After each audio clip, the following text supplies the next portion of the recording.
Hello and welcome to YARP, guys. Bit of a bit of a sadder start to this one, but I just have a little preamble I want to start with.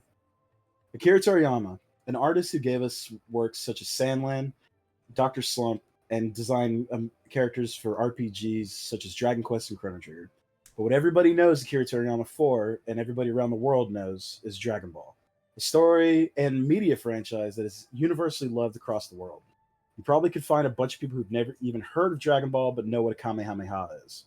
And Dragon Ball Z in particular was instrumental in making its own journey to the West, as the popularity of anime and manga can well be widely accredited to Z.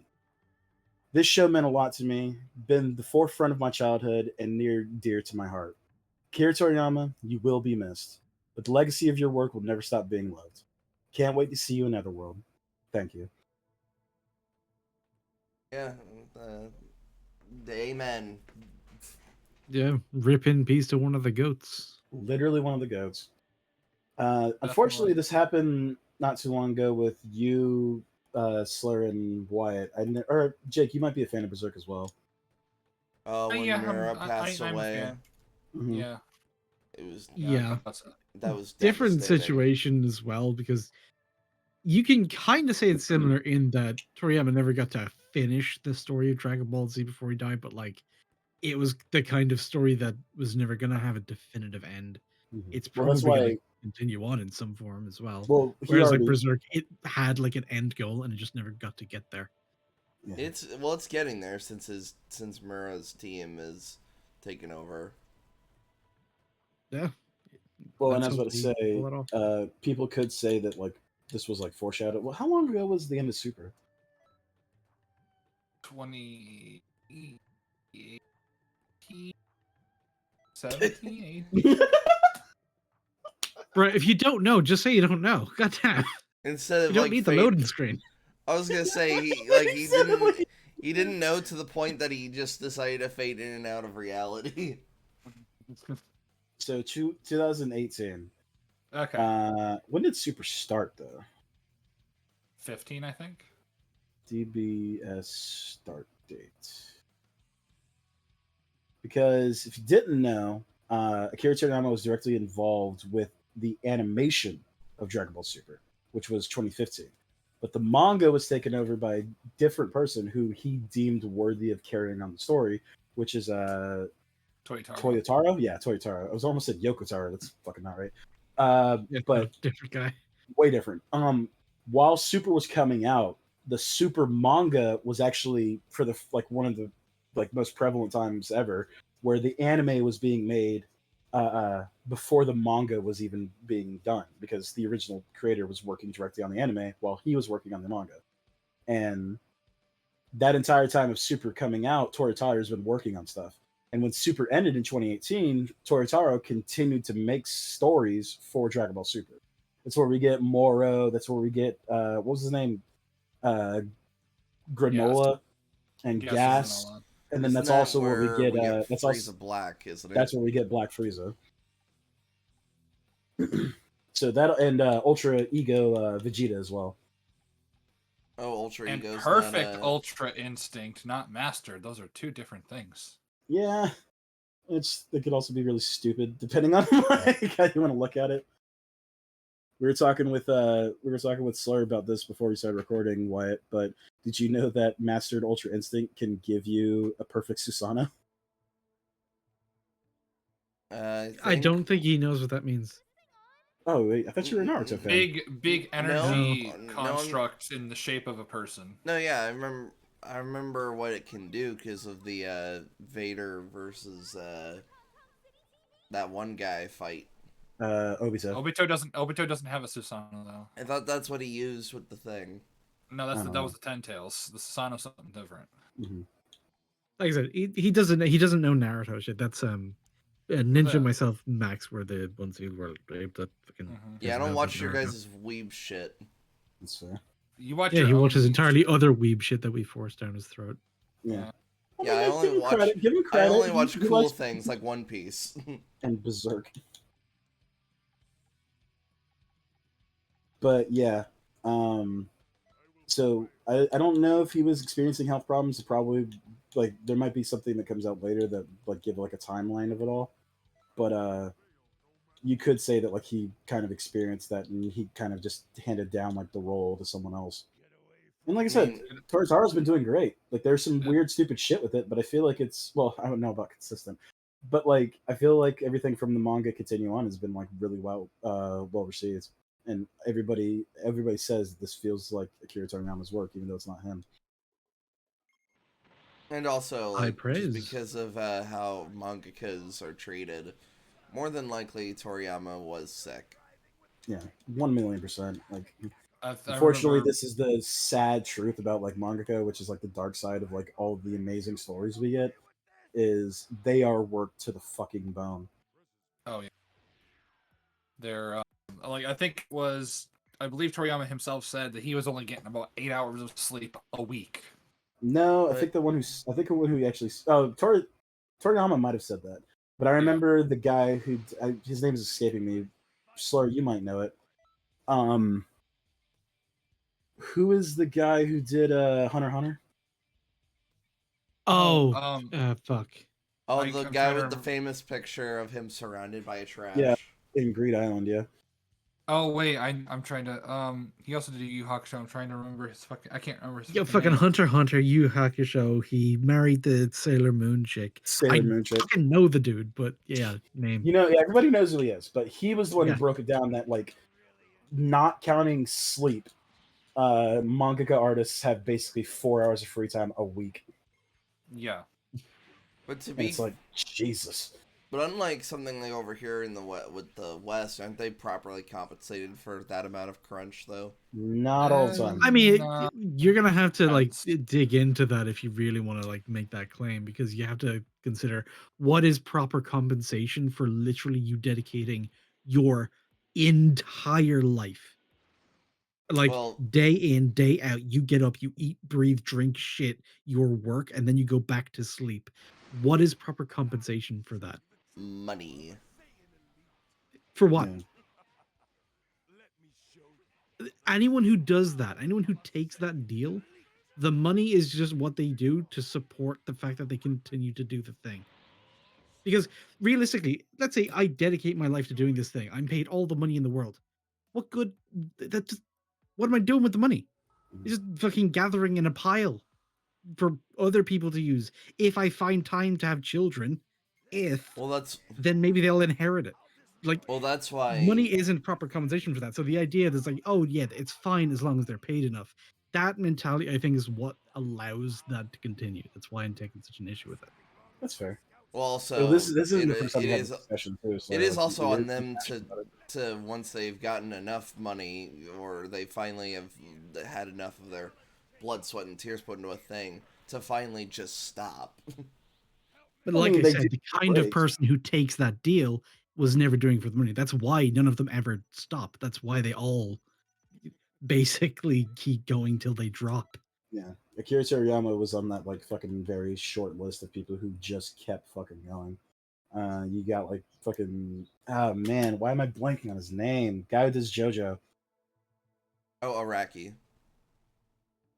Was it Yeah, Iraqi? yeah, Yeah, it's right. Iraqi fucking insane boy. Oda, of course. Now it's weird. It's weird, like looking like as Dragon Ball Z is like a retrospective because like Dragon Ball Z, I'd still say it's still like highly up there, but like One Piece has definitely been the only other anime to kind of like peak like where Dragon Ball Z like made it to. You know what I mean? Hmm. Oh yeah, I'd became still, like I'd, especially in Japan, it's a cultural fucking phenomenon. I'd still Isn't argue it bigger that One in Piece Japan is than to it is? Japan what Dragon Ball is to Mexico. Yeah, I yeah, was gonna pretty say to the much. world, but yeah. For some reason, Latin America, I really want to like do like see a documentary or like maybe even like work on something about it. But like, it is this strange thing where like Dragon Ball Z in Latin America is a massive deal. Yeah, I kind of want To Even the to. point more than everywhere else. Like it was okay. We're the talking about like the legacy and final everything. episodes were Dragon being Ball, shown in Brazil, like on fucking big screens. yeah. Like in Part of the like legacy of the sports. show is that it's one of the reasons that anime in the West is even the thing that it is. Like it's a Right. Mhm. huge contributing factor. But then you just take that and you just magnify it. Like this was the heart and soul of every South American child, and I don't know how or why that happened. Just spoke to him, man. They had Just Toonami as well, so you know. that machismo, man. Just fucking But badass like, dudes beat the shit out of each hey, other. that's why it was popular everywhere. It was a huge fucking thing. But like you point out, like the cultural, it's like, is it because like the Spanish? Well, no, it was big in Spain. It was big in Portugal. You know, as big as it was everywhere else in Europe. They didn't go fucking ham. It So just it's not a reminds me of Hispanic that thing. It's fucking. not a Latin thing. It just reminds me of that meme, or it's that comic of the black girl looking at the Little Mermaid. It's like, oh, she's just like me, and then it shows like some black guys, some Hispanics, some white guys, just all huddled around the TV as Goku's doing Kamehameha. Yeah, Like he's literally me. he's literally For real. the peak of male fantasy. I And was this always is more of a Gohan man. and and That's fair. the That's thing okay, is, like, bro. his storytelling was amazing. Like, that's why if you talk about like the peaks of storytelling, I don't even talk about Z. I just talk about Dragon Ball. Yeah, Dragon Oh Ball yeah. definitely. Like I love Z more, but Dragon Ball is definitely objectively a better story. Yeah, I was talking about this yesterday. I was like, I don't know if it's a hot take, but I actually genuinely love just Dragon Ball way more than Z That's fair. because I, Oh yeah, like King especially Piccolo now, is my favorite villain. especially Wait, now what'd you that say? like with Who did you say? King Piccolo is my favorite villain in Oh, Dragon okay. Ball. Yeah, that's fair.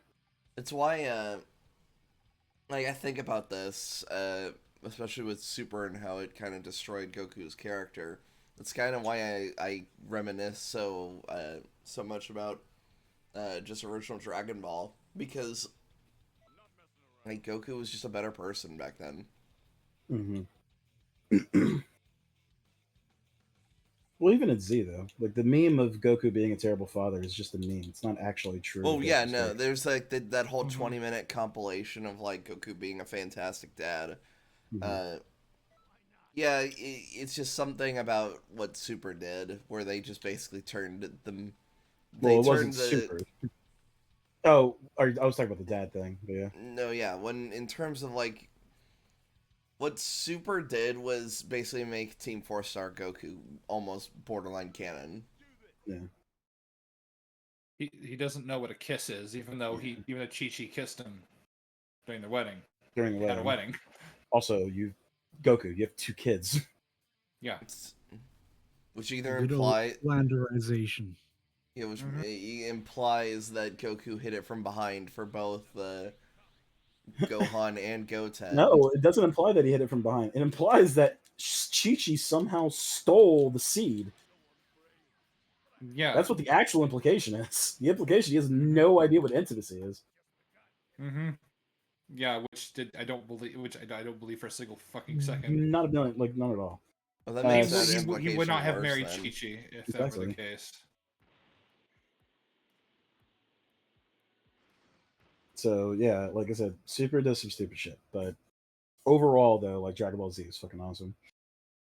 And Mm-hmm. yeah, like I will say that Dragon Ball has a lot more of that like comedy and stuff like that, which I guess going back to Super, even though Super is a mess, um, I think that Super does a really interesting job of blending both Dragon Ball's like very silly style of like storytelling and shit like that, mixed in with like Dragon Ball Z's attempts at being like epics, like an epic power fantasy is the word I'm looking for. Well, that's why like one of my favorite jokes, like say what you will about Super, but it's like when Goku has Hercule hit him, it's like I forgot my tractor. Ah! Which was I gotta point out is only a an Americanization thing. That's what Sean Schemmel said. Mm-hmm. Um, like if you watch it, it's just the I have issues with the Japanese dub of Dragon Ball. I'm sorry, like I do. I don't like the fact that it's just this old lady going blah the entire time. Yeah. Well, that's because like I would imagine it's completely because you grew up with the American version. Well, and just like, but like just that little bit that I just talked about. So the scene that we're talking about is when Hercule and Goku square up, but Goku needs to make an exit. So he asks Hercule to hit him in a way that makes him look like he's flying away. In the Japanese dub, when he goes to fly away, he just goes blah and like grabs the tracker, and goes blah. But in the American version, when he gets punched away, Sean Shema goes ah, and then lands on the tractor. Ah, I forgot my tractor, blah, and flies away. That was completely on the Americanization of Goku, and I feel like it's an interesting topic that there is it's a weird difference between the Japanese version and the American versions of Dragon Ball Z through characterization. Yeah. Uh, I know me and Jake had this conversation, but Wyatt and Sawyer, are you familiar with what I'm talking about? I With, never like- actually sat down and watched any of the original Japanese dub. I grew up with that shit on Toonami. Yeah, I was Mhm. going to say it's why I just can't watch any of the Japanese dub of Dragon Ball or Z because I'm so used to Sean Schemmel and all the other people. Yeah. Well, I was about to say, if you the death battle of Superman versus Goku, the first one, they actually bring it up that uh, the American version of Goku is actually different with like his origin story. Like Mm-hmm. they said that he is the son of a brilliant scientist from Planet Vegeta, which scientist Planet Vegeta? What? I'm sorry. Bardock is a lot of things, some of them even admirable, but scientist ain't fucking on the list. Yeah, he ain't a Yeah, a little scientist. bit. And yeah, that is like it's obviously trying to make Goku feel more of like a superhero. And like that whole speech when he goes Super Saiyan, that is basically made up Original. for the dub. They fixed a lot of the characterization in Kai. Yeah. That's because they wanted to make What do him. you know fixed? Like here's the thing. They wanted I to don't make him more necessarily like think it Superman. well, I don't necessarily think it's a bad thing though. That's my take on it. If that's a hot take or not. Like I do like little touches here and there, especially in Battle of Gods, where he says, "I will not let you destroy my world." Yeah, Instead Whereas of like like destroying things as bad. destroying things is bad. Like I said, it makes Wait a minute. I live here on the world. and yeah, How have I never considered that? all my stuff is here. Your Yeah, wife like and in the middle child. of Like I fighting said, my Broly, stuff. the crust of the earth is starting to cave in. It's like, huh, this would actually be really inconvenient for my fucking house. also Yeah. where am I supposed to eat? Yeah. But like I don't know, maybe not be necessarily incredibly overt about it, like how in the original dub did with the whole speech. Mm-hmm. Like I said, I don't mind it though when it's like I don't mind the portrayal of Goku being a hero. That's the idea. No, being a hero is never the problem. It's sort of like how you get there. Or Yeah. Hmm. Mm-hmm. is he's always kind of shown as a hero, but it's when the shit he does doesn't really line up with that. Whereas like, oh, he did it. Look at him. He won the fucking fight. He made the right decision. He used the Dragon Balls to bring everybody back who's dead explicitly because he decided that he wanted to fight the enemy when they were more powerful and therefore powerful enough to kill them in the first place. So it's literally entirely his fault. Again. Oh, Fair enough. hold on. I'm staring at this fight. Krillin is so fucking dead. What are you talking about? Beast mode Gohan on Namek? With Gamma 1 and Gamma 2? You'll be fine. Could you go crush Vegeta's spirit for me, please? The one thing you managed not to hurt is my pride. Ah, my pride! Also, how about the fact that DBZ abridged is just better than DBC? A little bit. I mean, it's better because we have the point of comparison. Like, Yeah. if you Mhm. didn't have Dragon Ball and then you just went in to watch the abridged on its own as a show, it wouldn't be as funny. That's true. it's like it's kind of like the segment of like a story doesn't a sequel to a story, even though it's good, it can't really exist without the first story. You know what I mean? Fuck, I feel like I Hey, just Troll I feel 2 like exists perfectly fine without Troll I 1. feel like I just had this discussion with something and just can't remember what it was.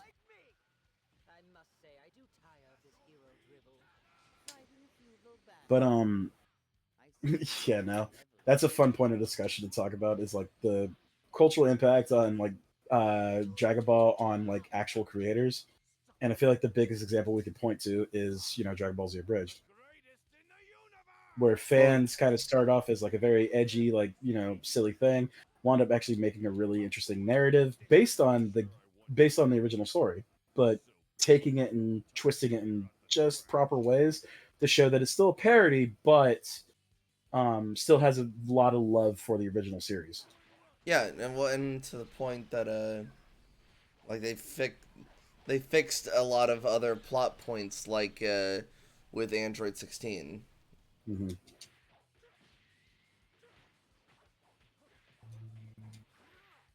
Like It's the kind of idea of him golden being age of fans in general when they did stuff like that. Mm-hmm. I mean, they obviously still do. Fans of things never went away. It's just the companies that own things, Toei especially, are very litigious and protective over their IPs now. hmm Which they weren't. wasn't there a Well, thing? here's well, yeah. like say what you will about things like Games Workshop, they're not Toei. Yeah. So No, like wasn't there a thing where Toei like claimed their own shit? yeah, they claim for like Yes, fucking that with the movie actually or did some happen. shit. Yeah. Yeah. And then I remember a Um. while, like about like 2 years ago, people were clamoring like instead of like showing stuff on Funimation Crunchyroll, Toei should just start releasing their stuff on their fucking YouTube channel. And it's like, you sure you want that to happen? They'll just It's like claim their own stuff. it's like a fucking it's like that Amber Heard lawyer or whatever who like said something and then he objected to his own statement. Objected. Yeah, Yeah. It's like, okay, we're gonna release this video. Copyright. Yeah. But Plus, I don't really see that as a whatever. Continue. We'll move on. well, We'll no, move it's on. just like it's Toei is evil in its own self, but like I feel like that's just not like what Dragon that it's not Kira's fault and that's not Toei's fault, or it's not Dragon Ball's fault. No, that's not. So let's get into some topics. Everyone knows everybody's favorite topic is who's your favorite character, but who do you think is the worst character in Dragon Ball? Are we excluding one-offs? Let's. I'll allow 'Cause- one-offs depending on who it is, but bring forth your argument if you're going to do that. Okay. I Well, almost. since you clearly got somebody, go ahead and Well, start us off. I was about to say BoJack.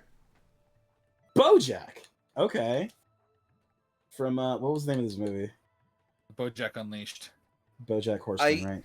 But it's but my argument's mainly it's completely subjective in this case because I just never understood why so many people like him, to the point where he's always showing up in things like this, like in the video games.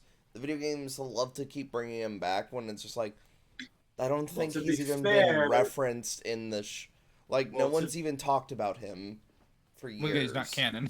He's not canon, but That's the be thing. That's why fair- I'm calling him a one-off. He's also just not canon. I mean, that's what you say about a lot of the movie characters because he is a movie villain.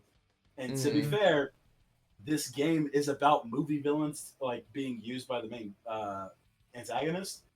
However, BoJack was added later, after the super See, stuff. they couldn't So even.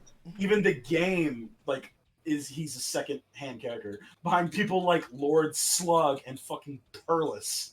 Yeah, Do you because remember I was Perlis? because I honestly. I remember Nega Excuse Goku. me. Mega Goku. Because the more I think about it, it's like yeah, I think my whole thing might actually be a big grouping outside of Broly. Man, every fucking movie character is so goddamn forgettable. I wouldn't say that. Like, I don't remember fucking shit about Lord Slug. Lord Cooler- Slug was Coo- the other half of Elder Supreme Guru. or Guru. Super Kami Guru. Super Kami Guru. Sorry. He's the good half of Super Kami Guru. Nah, Lord Slug was cool. Lord Slug's movie had a bit of a weird thing where that was actually supposed to be the introduction to Super Saiyan. Right, where Goku went like partial Super Saiyan to fight him. I'm pretty sure they even call him Super Saiyan in the movie. It's been a minute since I've seen it. But yeah, if you didn't know, when Goku turns like red and his hair is standing up like he's Super Saiyan, that was supposed to be the original reveal of it. Right. Come on, Cooler is Cooler? neat. Cooler's awesome. Yeah, Cooler with the the fourth form is what Frieza should have achieved in Resurrection F. 1,000,000%. Instead of That gold, shit just yeah. that shit just looks good. It's just that's that's just good. It's aesthetically a jump up. It's from this like very simple design. It goes from up to this. Actually, And hold it- on. it gives I him have it's a very it simple gives- change. I have yeah. a partial retraction. Janimba, I really liked Janimba. Janemba's also fucking based. Like, if you ever played the PSP games, the PSP Shin Budokai games, he was basically the main antagonist of like that whole series, and it was kind of like a fan fiction thing. It was really fun. Yeah. Like a bunch of characters jumping in and out between like timelines and stuff like that. But Janemba was like the big bad. But Janemba's I great. have Fucking, we I have- just talked about Cooler. You didn't say anything bad about Mhm. Cooler. I didn't say Um, anything at all because I don't actually even think I saw his movie. You never saw Cooler? God, it's a No. good movie. But Because remember, like this was definitely during the time of like you had to catch it on TV, and since I wasn't allowed to watch Toonami, like I had to piece together like Dragon Ball pretty much from scratch. yeah. Here, this is everybody knows this is Slur's favorite character, Yeah. Raspberry, and his brother Navel. What the fuck? and What do his you mean? Fucking Wyatt over here, like, yeah, as if it was obvious. What the fuck are you talking about? Yeah, your favorite character, Raspberry and Navel. Raspberry, Yeah. Navel, Monray, Monray. and Goopray. Yeah, your favorite quintuple. Yeah, Slur. Slur. Man, I wish we remember recorded when, some of the stuff when we started doing the Monster Hunter thing. Because Slur coming back to Monster Hunter and not remembering that he made all his guys German was some of the fucking funniest shit. When we had your birthday party, Slur, we all dressed up We all as dressed up as Raspberry. we dressed Yeah, up as the Principals. you wanted a raspberry party, so we dressed up as Raspberry. And we had a All right, now it raspberry feels like you're cake. talking about some other thing that I don't even know about. That's fair. You might have been drunk when we were fucking talking shit about it. But so you say that BoJack is the worst character? Maybe. No, and like I said, it's mainly subjective based on like I just never understood why everybody was like this, why everybody Well, likes him. Well, not everybody likes him. That's the thing. He's just included because he's part of like the big bads of the movies. Mm-hmm. But nah, he's not. He's the loser in the thing. In fact, people often like joke that BoJack is the reason why we'll never get any more abridged content. It's because this movie is boring. Yeah. Even though they could have just not done the BoJack movie. The problem is I do agree, but the problem is they did set up the BoJack movie in literally like the third episode. Oh my, yeah, oh right, because BoJack. They totally inside of- set it up yeah. because when he lands on King Kai's planet, he's like, "Man, why does your planet have so much gravity?" It's like, because it's small? No. How about because I have a pirate and his whole crew living in the crust of my planet? And you just hear, "Yar!" I know, but that could have just been like a neat thing. Like, or they could have just done what they did with the Garlic Jr. movies and just kind of put it in like an episode. I forgot Garlic Jr. was even a fucking thing. Garlic Jr. was sick though. Like he was like Pilaf is garbage, but like imagine if we made Pilaf a super badass. That's what Garlic Jr. was. Pilaf was a really good starting villain, it's weird that they just kept bringing him back for like And Z then they turned filler him into a content. kid. They turned him into a turned him- kid, and I don't even know if that was ever done in Z or Super. Well, we're getting with that new show, which is basically the GT Nuh-uh. again. Yeah, except for Everyone's a everyone is a child. kid. Including Goten and Trunks, that are babies again. I know it sucks. They finally grew up in superhero, but fuck it. Yeah. We gotta push out those old toys. I do not understand why after the like such a monumental disaster what GT was, why they're deciding to just do it again. I don't know if they would say it's a monumental disaster. It wasn't well received, Isn't but it? it didn't Isn't it like universally it didn't like hated? yeah, No, not really. It's not universe. No, It's not. It's A lot of sort people will argue that GT is better than Super. Yeah, Like people will fight to the death about that shit. yeah. No, GT was just it wasn't it wasn't also, I wouldn't even call it as a disaster. It didn't like kill Dragon Ball. No. Again, it had Super Saiyan Well, 4, because which you is can't really you can't cool. kill Dragon Ball. Yeah. Dragon Ball is eternal. Much like Shenron. I think you'd be able to do it, but you just have to like. I mean, remember, no one ever thought Star Wars could die, and Star Wars is dying heavily. Well, granted, Star Wars, while being like this massive like phenomenon, at the same time, I would imagine did not reach the same height because of is a whole like Brazil all celebrating like. Well, no, not all Well, Brazil. no, America but, like, was. Yeah. Yeah, well, that's why I was going to say like Star Wars is a very American brand. I wouldn't say it's that though. It's loved in Japan as well. Yeah, I mean, yeah, but like, but even then, it's like you could kill Dragon Ball the same way you could kill Star Wars. Like you could kill the MCU as well. Both the MCU and Star Wars are very, very, very obviously dying. So you could hypothetically kill Dragon Ball. To be fair, I think it's also like if they started to go down that path, I would imagine someone at Toei or some higher up would stop that shit immediately, whereas the higher ups at like say Disney keep doubling down. Yeah, but yeah, because Japan is, as much as they don't like a lot of their business practices, they are very business oriented and they know what's best for business most of the time.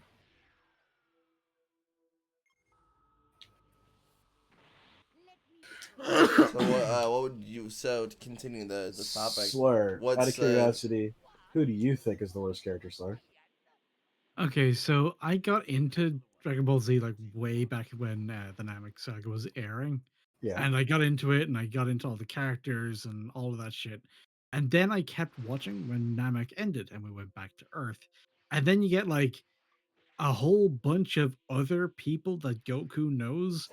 And it felt like I was like catching up with the series that had been going on for like several generations before me, which, in terms of like manga and shit, it had. And Dragon Ball. So yeah. I'm meeting all these other characters and everybody's talking like I'm supposed to know who the fuck these people are. And from the moment I saw Chaozu, I knew immediately that I hate fucking thing. of all people, fucking Chaozu. Hang on, let him cook because I feel like there is a tasty morsel there.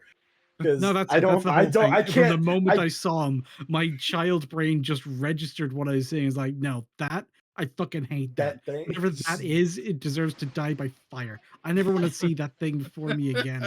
What the shit? To be fair, yeah, he was so useless that even when he blew himself up, No, it even did before he nothing. was useless, before he did nothing, before he accomplished nothing, just seeing him, it's just whatever the fuck that thing is, I don't like it. I love this image of like a childhood Slur with his adoring, like a smaller version of his adoring fan hair, and he's just like, who the fuck is this pasty white little shit? Death battle Slur versus Chaozu win. What the fuck is that? Why does it look like a dead baby? Why does it keep talking to everyone like it's an adult? What the shit is this? Because it's actually supposed to be a fucking Chinese vampire. Yeah, that's See, right. In that retrospect, with a bit of cultural awareness, I kind of get that now. Yeah. As a kid, I didn't know what the fuck I was looking at. That's fair. That is fair. Because I also had a very similar reaction. Well, I wouldn't say it's as horrible. I just remember going, okay, I don't like Chaozu. And fun fact, so forgot to mention, we're playing Dragon Ball Z. We're playing Xenoverse 2. Even though I would say that Fighters is definitely objectively the better game. However, I feel like Fighters isn't as good as a Dragon Ball game. If that Because makes it's just a sense. normal fighting It's game. just a really good fighting game. It doesn't give you any like freedom of movement, like ability to like use different techniques in different ways. It's just 2D fighter, which Uh, there's nothing wrong with that. However, I appreciate Xenoverse more because it gives you that freedom of like it gives you the freedom of character selection. It gives you all of like the shit you can put together as your own OC. Just a really nice game, I mean, and you want to talk about like plus there's a lot of characterization for characters. nostalgicisms. It's why I don't really like things like Fighter Z or the original Budokai games, because I grew up on Budokai Tenkaichi, the Yeah. 3D fighters, and then Raging Blast. Yeah. So it's Which- like, oh, would you rather play Fighter Z or like even things like Kakarot? It's like I'd rather play games like that. Yeah. Which I just wanted to bring it to the point because Xenoverse has a wide plethora of a lot of really amazing characters throughout the world, and I love how they use in the sequel. They use a bunch of the movie characters in like a way for the antagonist to use them to fight the heroes. However, you want to know what character is not here from the hero team? Who? Chaozu. Yeah, he doesn't even have any. He's not even in this fucking game. I'm pretty sure there's like a death scene like later in the game where he's just there to blow up on Nappa's back and he's never seen for the rest of the game. God. I rest my case. Exactly. Like I said, it's just Slur may be onto something because I also don't like that little fucker. I mean, like I couldn't even remember like what he did post Saiyan Saga. Like He That's made it. food for everybody one time. Yeah. What did he contribute to the Cell Saga? He made food for everyone. I mean, Tien at least held second Yeah, form Tien. Cell So off. that's the thing. He's just there for like Tien's plot device because Tien was there and he fucking held back Cell. He also showed. That's the other funny thing is Tien also showed up in the Boo saga, to help fight Super Boo. Where the fuck was Chaozu? Chaozu was right next to him the last time we saw Tien, and then when Tien shows up to actually help with the fight, Chaozu's not fucking there. He got sick of Chaozu's fucking worthlessness. Exactly. And I'm pretty God, I feel like I have to rewatch all of Super now with this information. But Tien creates his own martial arts school. I don't know if Chaozu's there. He might have been there. He's probably just didn't say Hold anything. on, I'm googling it right now. Oh shit. Hold on, second monitorisms. Because even in Resurrection of F, even though Chaozu realistically should be close to Tien's level, he doesn't show up for that fight. Krillin, Yamcha was on the list. Ancha, don't thank him. Yamcha, for the love of God, don't thank him. Super. Hey, look, it's Yamcha. Hey, so, Slur. Okay, so Wyatt says Bojack. Slur says Chaozu. So far, Slur's winning. Jake, you had to pick the potentially worst character in Dragon Ball. Who would you say?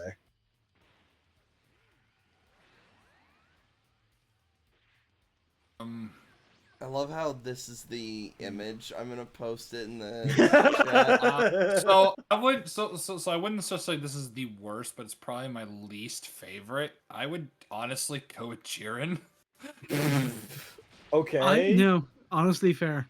Even Okay. compared to like some like the really old villains, the really underwritten, super simple motivation ones, Jiren is even more shallow and worthless than them. Jiren. So my whole problem with Jiren is basically So- he's presented as They gave him a fucking backstory of like someone who's like trying to avenge his family by gaining a bunch of power. There's lots of stuff there, but he is just this. He's a literal fucking brick. Plot device. So Yeah, and it's I don't know. He just serves he serves as big number, which would be fine, but they pretend he's more than just big number when that's not true. so I posted it in the call chat. He apparently was in Super. Apparently, he was in the beginning of Resurrection of F. Was he in the beginning of the Resurrection of the movie, or was he in which this looks like he's in the show, not the movie? He is definitely not in the movie. He's in the show. Yeah. So in the movie, they forgot. Like they mention him. Like Tien's like, I left Chaozu and Yamcha at home. This battle's too much for him. And then I immediately wanted somebody to look at Krillin. It's like, yeah, if only somebody had a really powerful wife to help us. Mm-hmm. Yeah. That's probably one of the stupidest fucking moments of that movie. It's like, yeah, Krillin says, hey, babe, you need to stay home and watch the kids. I'm weaker than you, but I'm going to go defend the Earth. Why don't you come along? Well, no? Okay. I actually just hate with Resurrection of F when they're fighting all the jobbers that they basically say because Krillin's just watched all these fights that it's that this Frieza soldiers are essentially like they're moving in slow motion for him. Oh no, Krillin's also a million times stronger than them. That's the thing. But once again, why wouldn't you want to bring your powerful wife to help out? Because you literally have hundreds of people you have to beat. I don't know. Like I said, that's something that bothered me about that. So Jiren, this is weird because like I hated Jiren before Xenoverse. Xenoverse does this really weird thing where it gives extra characterization to characters, and Jiren is kind of saved in Xenoverse, but from the perspective of just the Super, he is awful. He actually gets even more like characterization, and you guys, let me make sure I'm getting the title correct because now that Dragon Ball Superhero exists, I think it's just called Dragon Ball Heroes. No, God damn it. Okay, so there's a movie called Dragon Ball Superhero. That's the movie with Gohan going beast mode and Cell Max and all that shit, right? There was an animated show called Super Dragon Ball Heroes. Yes. Which takes place after Dragon Ball Super. Naming conventions, how fun. But in that, Hit and Jiren basically come in to help Goku and Vegeta beat the big bad and yada yada yada. It's a good time. But that's it's the nice one where to see GT crosses over as well, right? Yes. That's where where GT... you have like you have Super Saiyan 4 Vegito. Yeah. Which is awesome. And then you have Super Saiyan 4 Limit Break. Mm-hmm. And then you had like Ultra Instinct Omen versus Super Saiyan 4 Limit Break Goku or some shit. And that's my argument for Jiren. As a antagonist, he kind of sucks, but as like kind of like the Hulk being like a supplementary like character who doesn't really say much, but you kind of want him on your team.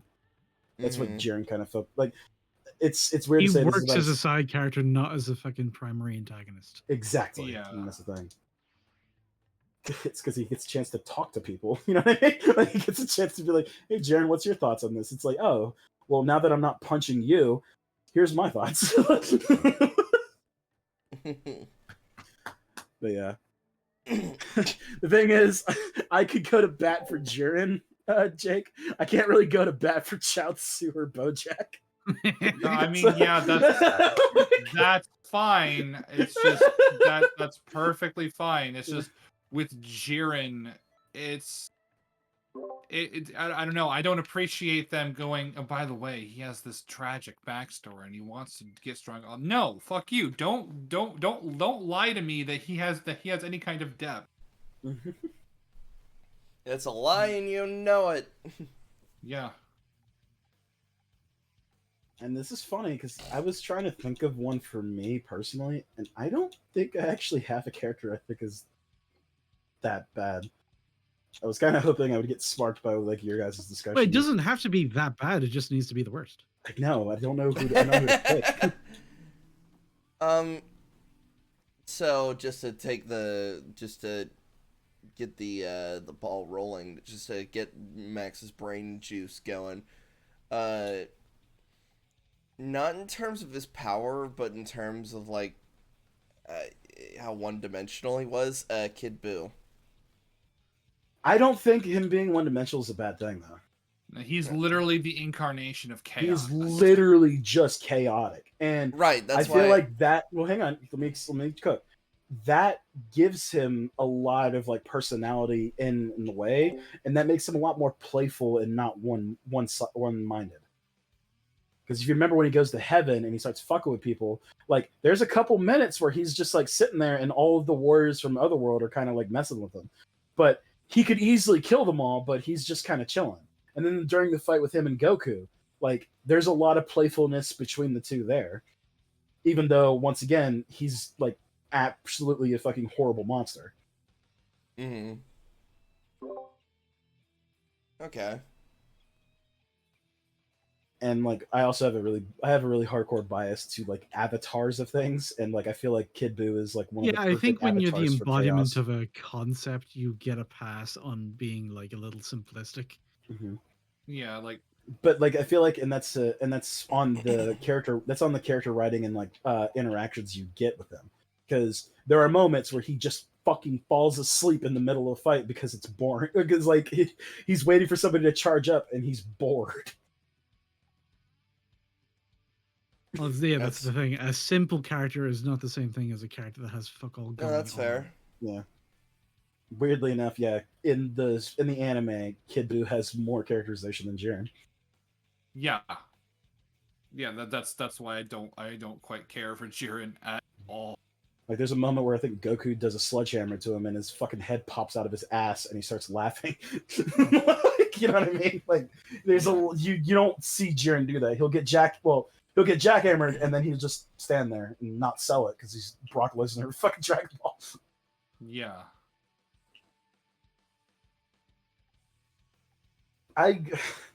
Majin Buu, I don't like No. Majin Buu, but I don't think he's a bad character. Yeah, he's annoying, but he's also supposed to be, and then Yeah. like he becomes more threatening and stuff as you go. Exactly, like the whole thing with Supreme Kai coming down. He's like, "No, guys, these guys are super powerful. They're gonna kill us all." And like Goku, Vegeta, and Gohan are just waffle stomping on all of these like universally ending enemies. And then we get to the final boss, who is just big pink happy motherfucker, and they're like, "Dude, you're stupid." And then they all get bodied by it. Like Gohan gets one tapped. It's actually horrific. Like, because you hear Supreme Kai, no, don't get hit by his blast, and Gohan is removed from the show for like half a season. It's like, holy shit. Yeah, and then let's not forget, like, the thing that encourages Vegeta to self-destruct. One of the fucking moves is Buu just wraps him up in a part of himself and then just starts fucking punching him in the face over and over. He literally rips a part of his belly off and then wraps Vegeta into it. And then just starts wailing on him. He's just wailing on him. Like, if fucking Trunks and Goten didn't show up, like, that would have been the end of Vegeta. Yeah. It's horrific as that sounds. That's what that would have been. Yeah, and even then, what makes him even more terrifying is the fact that even when Vegeta did his big move and self-destructed, like, they got him, but only for, like, a second. He reformed right afterwards. Yeah, which was, like, a really horrible thing. And that was probably one of my least favorite things about that. I think that was the first example, like, even when I was a kid, of, man, I really don't like previews. Because after that amazing sacrifice, that literally every man, like, it's like where women cry, where men cry, it's fucking Vegeta's sacrifice. But it is literally undercut by the preview of the next episode showing that Buu is back. And it's like, God damn it. I don't know. See, I was going to say Krillin because I also don't like Krillin, but objectively he serves a big role in the story, and I can't really fault that. And also his relationship with Goku and relationship with Goku, his also like mentorship kind of with Gohan, and their friendship there is really nice as well. And seeing that evolve over the thing, I don't like Krillin, but I can admit that he's better than Chaozu. Plus, also, like, when you think all the way back from his character growth, all the way back from Dragon Ball, where like he's doing all that stuff for girls, and then as he becomes a protector of Earth. Yeah. I was like when I we really I like Krillin, so yeah, that's fair. I And I got a bunch of like a lot of my friends all love Krillin too, and I'm like, I'm sorry, I don't like him. When I was originally thinking of the idea of who the worst character is, my initial thought was Goten because I really don't like him. I really don't like how they structure Goten, because just Goten just- just randomly, while fighting with his mom, while practicing, just goes Super Saiyan, and it's just like, Well, no, yeah. The problem with Kid Trunks and Goten is the fact that like they literally suffered nothing and they became Super Saiyan. yeah, they, Which is the implication is that these two children could have fucking soloed the Saiyan Saga and the Namekian Saga. like remember in the hyperbolic time chamber, like Gohan basically said like, you gotta actually fight me. Yeah. And like him Meanwhile, Chi-Chi threw hands on Goten because she didn't want him to be a scholar. He just became Super Saiyan, and then she cried because he's a quote unquote monster. Well, it's because in Japan they really don't like blonde hair. Oh, is that the It's a idea? it's a sign of delinquency. It's this fucking like thing called Gyaru. Gyaru. It's blonde hair and dark tan skin. Yeah. Yeah. They they really don't like that because that's why Chi-Chi was having such a big problem with Gohan in Cell Saga. She was like, "Oh, you turned our son into a delinquent." No. I'm pretty sure that also It's was because of all the fights that he'd gotten. Well, in. no, I'm straight up like referring to like the subtitles from the Japanese version when Goten transforms, like Chi-Chi's first thing is not another one. Yeah. Yeah. My son's a delinquent. I don't know that I'd read that as having anything to do with the blonde hair, and more to do with the fact that he's doing Goku shit. Well, no. Oh god, also, not another one. Well, also, yeah, that's just, I looked into this. No, it's actually also just a cultural thing in Japan. But yeah, no, because teenagers kept dyeing their hair blonde, and anything teenagers do that because it's not in the school rules.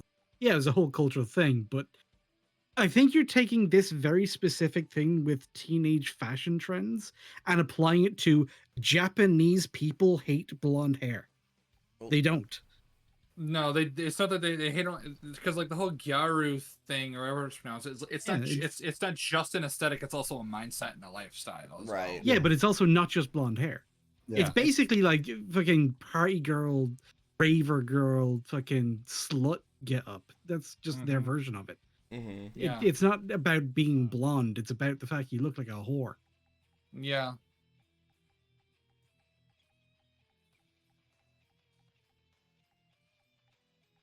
All right, so I think I'm just gonna have to agree with Slur that Chaozu's the worst. Yeah. I mean, no, you were getting something with Goten. No, but like the thing is, Goten doesn't really like because I don't really like Goten, but like Goten still serves the purpose of just being like. It's weird to say this. He's just a child, like so he doesn't really get anything. It's not Goten's fault that they decided to forget that Tails exists and how to turn Super Saiyan. You know what I mean? Yeah. It's not on him.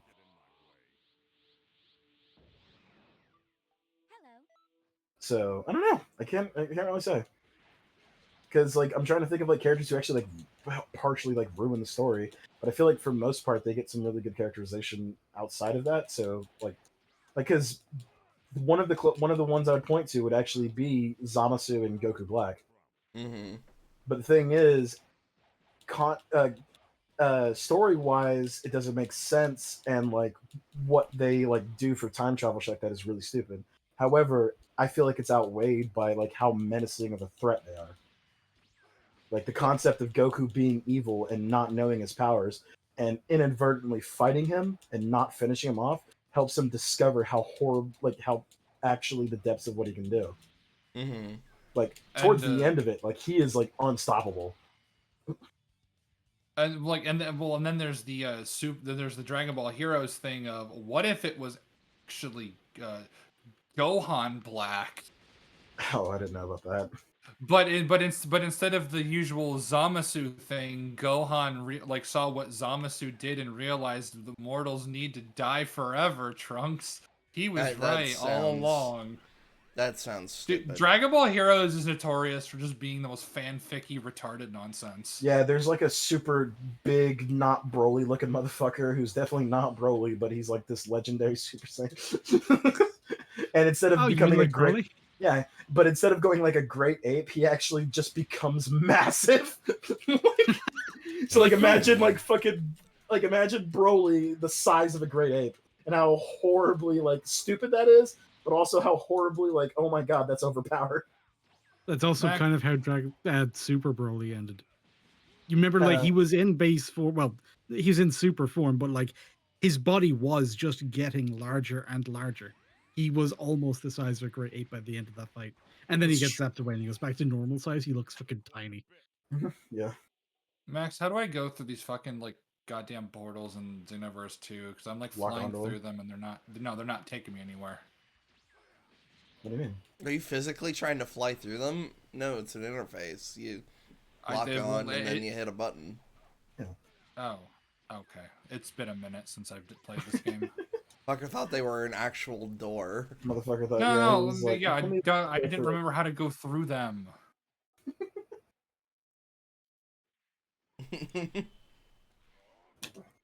What's everybody's favorite villain? Cell. Frieza. Cell. King Piccolo. But like here's the thing, I say ho because I actually pretty much love all of the villains. It has some good ones. It's like writing wise, the stories kind of suffer, but man, the antagonists are usually pretty fucking solid, except for Jiren.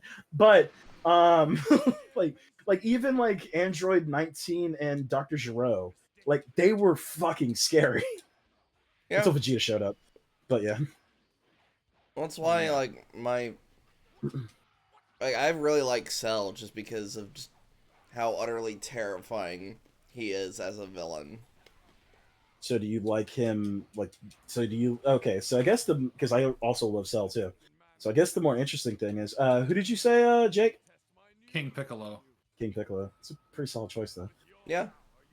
But to Slur and to Wyatt, which form do you think is his best? I'm talking about him all throughout the Cell saga. Okay. I was gonna say, yeah, because it's all one villain, but that's kind of the thing. It's a villain that's evolving. It's not just a different form. It's his whole mindset is growing. His ambition's getting bigger, Yeah, and think about and he's becoming more and more of a monster. So like, it's the whole Cell arc is a fucking situation that is snowballing faster than we can catch up to it, and that's why it's just so fucking urgent. Yeah, and then it creates like some really good character moments of like involving our villain where Vegeta's just like, all right, I'm kicking your ass, and Cell goes, all right, you want to kick my ass, but what if I was stronger? And Vegeta just went like, oh, bet. So I really love the abridged version of that too, because it's like, come on, Vegeta, you know that Goku wouldn't be able to give you a challenge. You know, the funny thing is, I know you're playing me, but you're right.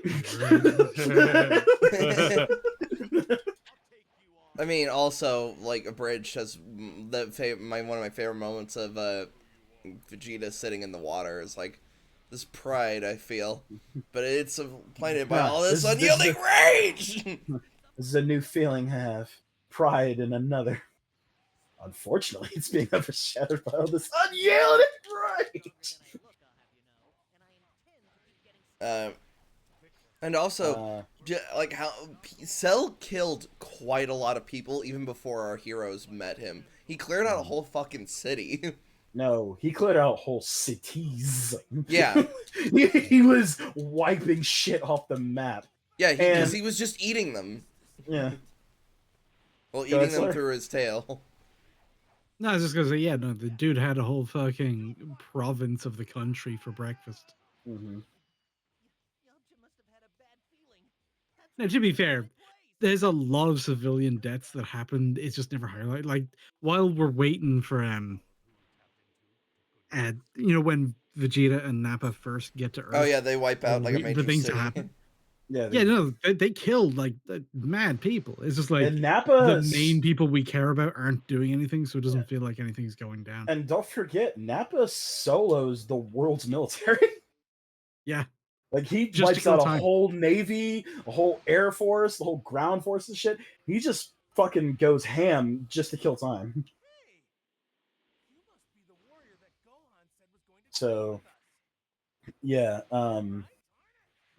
yes, that was a lot of fun. I really appreciate, like, here's the thing. It's another thing of like obviously non-canon material, but in Xenoverse and a bunch of other games, it is implied that if Cell is just calms down for a split second, he's actually really chill. Yeah, that's why I he's mean, I my imagine he mentor. would be. Yeah. Mm-hmm. He's So like, yeah, I have him as my teacher in Xenoverse too. yeah, His Cell's fucking awesome. yeah. In Xenoverse 1, so I explained this to the other guys, but Slur, in Xenoverse you can have a mentor character and they teach you their techniques and they can also come in and help you and shit. Um, Depending on your rating of the final thing, they actually have different voice lines for, like, rank Z, S, A, B, C, and D. With Cell, if you get a Z in Xenoverse 1, he actually goes, "I'm so proud of you. I'd hug you if that was totally a thing I'd do." It's just like little delicious lines that you can tell, like, Cell just seems like such a nice guy, but like he just was a little unhinged at the moment. Though I will say, as much as I love Cell, his bullshit of him coming back was utterly stupid. Like Oh, when as he long as the self nu- when he as long just as self my nucleus, fuck, what's the line? as 'Cause long it's as my nucleus mistranslated. remains intact, I will regenerate. And it's just like, fucker, you self-destructed. You were atomized. No, his stomach popped. Also, like, that would imply that if you cut off a piece of cell, it would grow another cell. Yeah, And it does. So like what? So like so there has there Cell's blood is somewhere on the planet. Right? But Because it's not it's not his nucleus. It's like, oh, so so would it be in his head? Well, it's definitely not in his head because that was blown the fuck off by Goku. but then we find out, like, in bullshit things like superheroes, where it's like, oh, we only just need to get him in the face. Right? Well, because that was. So Yeah. I will hang on. Let me cook. I will admit that initially on superheroes, I was saying, "Fuck this! I don't want to see this movie" because they tried to ruin Cell. However, that is not Cell. It is just a shitty off-brand clone, and they do fully admit that in the movie. However, the head thing, as stupid as it sounds, it was put in as a failsafe by fucking, what was his even name? Jiro's son. It was put in just in case that he goes crazy. Right. So you could say it's a flaw, but like, as a guy who fucking makes fail safes by even creating like his own skin being like a armor, I feel like that's fair that he would do that. Mm-hmm. That's fair. Mm-hmm. Man, I really liked Frieza. Like, when Resurrection of F was coming out, I was super hyped up because I was like, yes, the boy is back. I just like King Piccolo just because he's the first oh shit villain of Dragon Ball. Yeah. I felt General Tao Pai Pai was a little bit more because he was one of the first people who actually handed Goku his ass. True, but with King Piccolo got what he wished for. Killed Shenron, killed Roshi, killed Chaozu, killed Krillin. Yeah, he So killed. took over the planet, basically. Mm-hmm. Yeah, he's got some bodies. Yeah. Before he's dealt with. Yeah. Now, of course, the fucking magic goddamn water where it's like, Goku, you will now have the power to defeat King Piccolo if you drink the magic water. It's like, fuck off. But Yeah, that was a stupid plot element. And because, like, here's the thing: when you say King Piccolo, I know they are definitely different characters, but I don't really separate King Piccolo from Piccolo.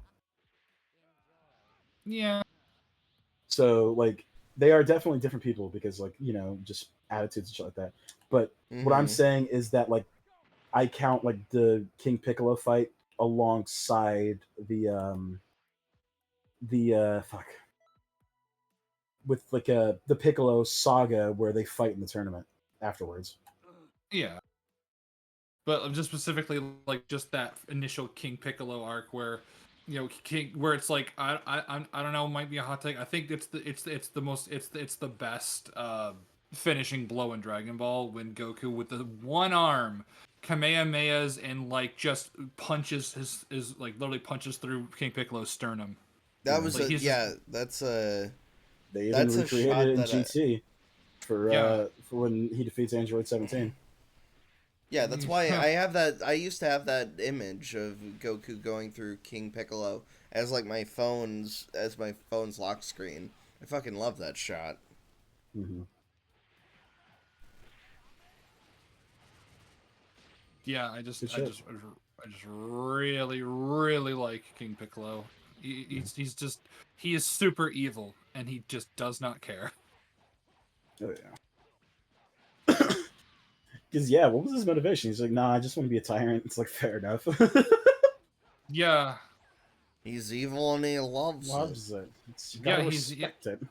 yeah. Like one of the first things I saw him ever do was ask the Pilaf Junior, "Hello, can I have my melon soda?" And it's like, "Yes, here you go." And he drinks his fucking melon soda, and it's like, okay, I guess he likes melon soda. It's kind of like Sure. it's kind of like the Tagoro thing where he's like a tall glass of orange juice with ice. Yeah. That's fair.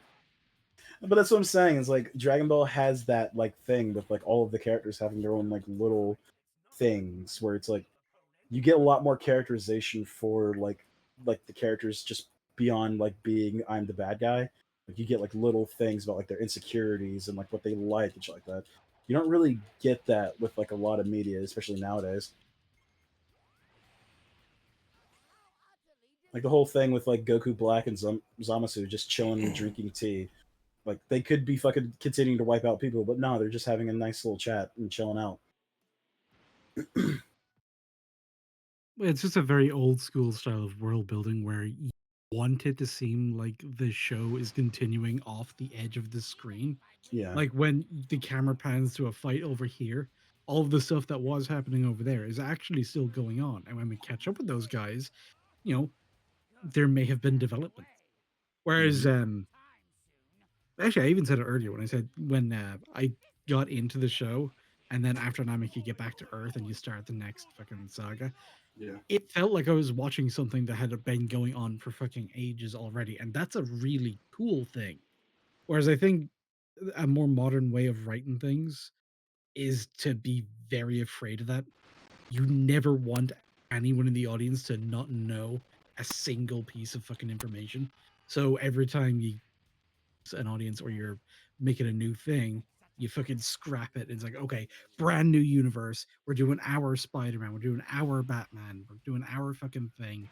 It'll have no references or continuity with anything that came before. Fuck that. We don't want to be held to any kind of standard ever. Yeah. And so you lose that sense of joining a story that's been like going on before you. Yeah. So One Piece gets it a lot as well, just because of how long a story it is. There are people who started watching like several arcs in and just kind of joined in the adventure with everybody else, even though they know that there was a bunch of shit they missed. Whereas I think it's the internet, it's changed it where to us now, because we don't feel constricted to the way TV does things. If I ever want to get into a show, I'll just look up episode one and start from the beginning. I'm never going to join in on a show halfway through. It seems Well, really weird to do that now, it's but that's what it was back then. I mean, yeah. Remember when I told you guys about how somebody who watched season 1 of the live action One Piece then skipped straight to Wano? Well, that's just that's Oh just no, that's a nonsense. different thing. Yeah, that's a different yeah, because like what you're doing is you're watching effectively a different show. Yeah. Yeah, 100%. But it's like I wouldn't even have that thought to like even I watched the live action to season 1. I started at episode 1 of One Piece. I wasn't going to skip like straight to Logtown and all that stuff.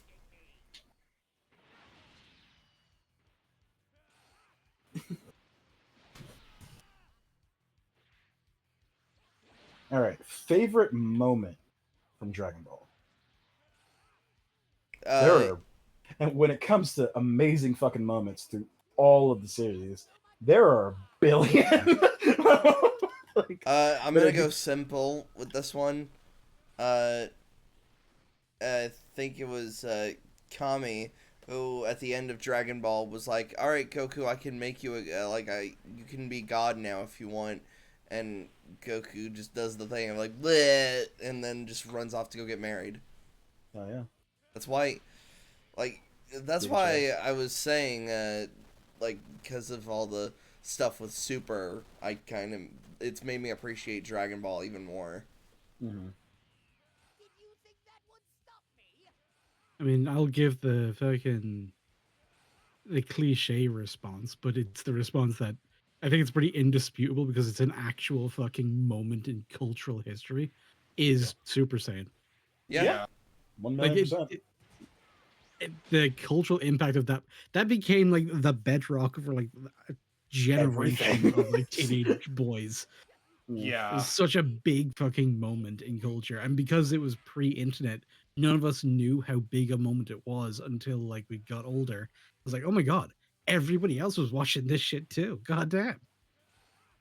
yeah. I was gonna originally say Super Saiyan 2, but unfortunately that moment just isn't as earned as we thought it was no, when we were here's the thing. kids. Like, here's the thing. Like, you could still say pointing to that the Super Saiyan 2 is still like a very like impactful thing like emotionally to you and shit like that. Even though like story wise it does have some other things, it is like the whole thing of like how media works and like how it will like Mm-hmm. basically lives on in your heart is what it means to you. And even though objectively Super Saiyan 2 is a very strange moment when you really look at it, But yeah, we can say uh, that the logical underpinning of it narratively is weird, but that's not all that there is to it. It's just the That's impact fair. of what it was as an expression of a fucking fight scene. Like you Hmm. could say that the logical underpinning of the fucking storylines in wrestling are a bit wonky, but that's not really what you're there for. And exactly. I've always ruled that Dragon Ball works because it is the wrestling of anime. Yeah, Well, Yeah, that's a because shonen in general, if we're being honest. yeah, but when you Yes. talk Dragon Ball about even more so. yeah, I was about to say like the reason it's called the Granddaddy Shonen is because it does the tropes to the 11s. yeah, that's why like the transformation from the like that Goku to Super Saiyan 1 was a fucking banger no matter what. But then like Super Saiyan 2, we took somebody who's not naturally a fighter, doesn't want to be, and was ultimately forced to unleash like as like their at the time ultimate form Mm-hmm. because he was basically forced into it. And the escalation of what that means towards his attitude, because we get the mirror of what happens with letting Frieza go to full power, and this time with Cell letting him basically setting him up to self destruct. Yeah. Because Goku was like, "Come on, finish him." It's like, no, I want to make him suffer. Yeah. Okay, Ooh, but what's your from point? These are all reasons why story wise it does work, not why it feels unearned. It feels I unearned feel like you because start making one point and then you no, tell the sorry. story of like why the character motivations for this thing that Well, happens are no, actually it's perfectly logical. one. We don't go. Gohan is barely known 16 for like, I think what the show, the course of the show is only like less than a day, which is why like of all things, it's why we brought up how abridged actually goes more in depth of it, and that's why that moment's better in that. He snaps over something that essentially was not earned. But I don't think he's just literally angry at that one thing that snapped him. I think that was like the the It's idea of the straw No, that broke the androids. camel's back. Like, it's very heavily implied that 16's death was like that was No, the that was critical the point. thing. That was okay. I just said the straw that broke the camel's back. Do you understand what that expression means? Yes, I do. Yeah, it wasn't just 16's death. That was just the last thing in a very, very, very long list of things that meant he had like about a world's worth of emotional baggage to unleash on somebody's face. I don't think his entire response was just his feelings toward Android 16. Mhm. You gotta I remember there think was a that's lot a of very blunt, shallow reading of that scenario. yeah. like Because you have to remember it there was was a shitload of stuff going on with the Cell Juniors beating him down, like literally Cell like verbally fucking taking him down. Like Cassell wanted to push him. So Cell did everything he could to just basically piss him off. Mm-hmm. oh yeah. Also, he had everything going on that you just kind of outlined. Remember what I said? You started making one point, you were doing this other thing as to why it was well founded. Yeah, all of that shit you described, Go and had that going on. Like that's part of where all the Super Saiyan shit then- came from. It then- wasn't just a response to Android 16. Then Yeah. why do we say that it's bad then? If it's You actually don't. good, You did. I've heard We no. We literally we've spent so many conversations talking about how that moment isn't fucking earned. Because like it's outside not of this. because it's not the fact that it's not earned, it's not what the character should want to do. You're seeing a character Yeah. being forced to be pushed past themselves to do something they definitely don't want to do. And they're basically breaking as a character.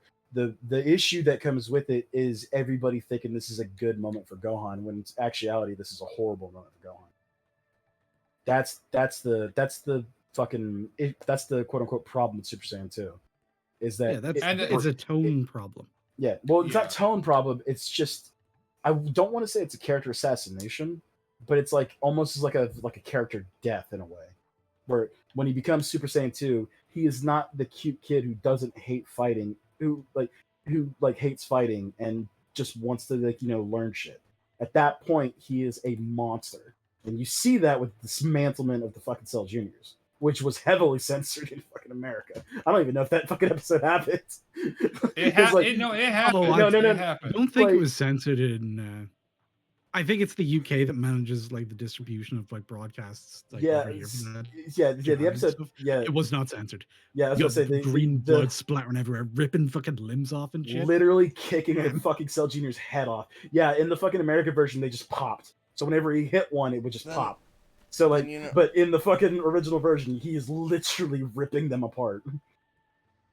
Yeah, then I think I might double down on it then, because I'm all for like metaphorical deaths and that kind of stuff, because like one of my favorite moments in like Dune example, like with say like the 2021, or was it 2020 with part I one? think it was 2021. Yeah, Which one one? of my favorite scenes is like when they're in the tent and Paul's having like his prescient visions. Like one could say that was when Paul Atreides died and Muad'Dib started to emerge. Like I think it's still a very gradual process for him. Yeah. I think this is like where it begins. Yeah. Mhm. Whereas Super Saiyan 2 is literally him snapping. yeah. Well, Yeah. and then of course it's the contrivance of it all. Like it's like I Cell will now pull this power out of my ass in order to do this one thing. Literally. Mm-hmm. Yeah, and it's like at best you could say, well, King Piccolo was able to do something similar. Yeah, but they all looked different. But see, that's what weren't I like- was talking yeah. about with the wrestling logic. Yeah.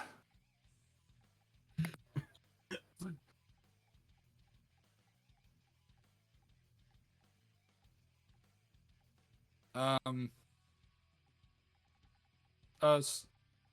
So who's next So- for their favorite moment? I think that's you. Let me think. Because honestly, I'm going last again because I don't really have an answer yet. To be fair, so aside from Super Saiyan 2, Because that used to be it. Kind of it's lessened a little bit. I wouldn't call it like completely ruined. Um,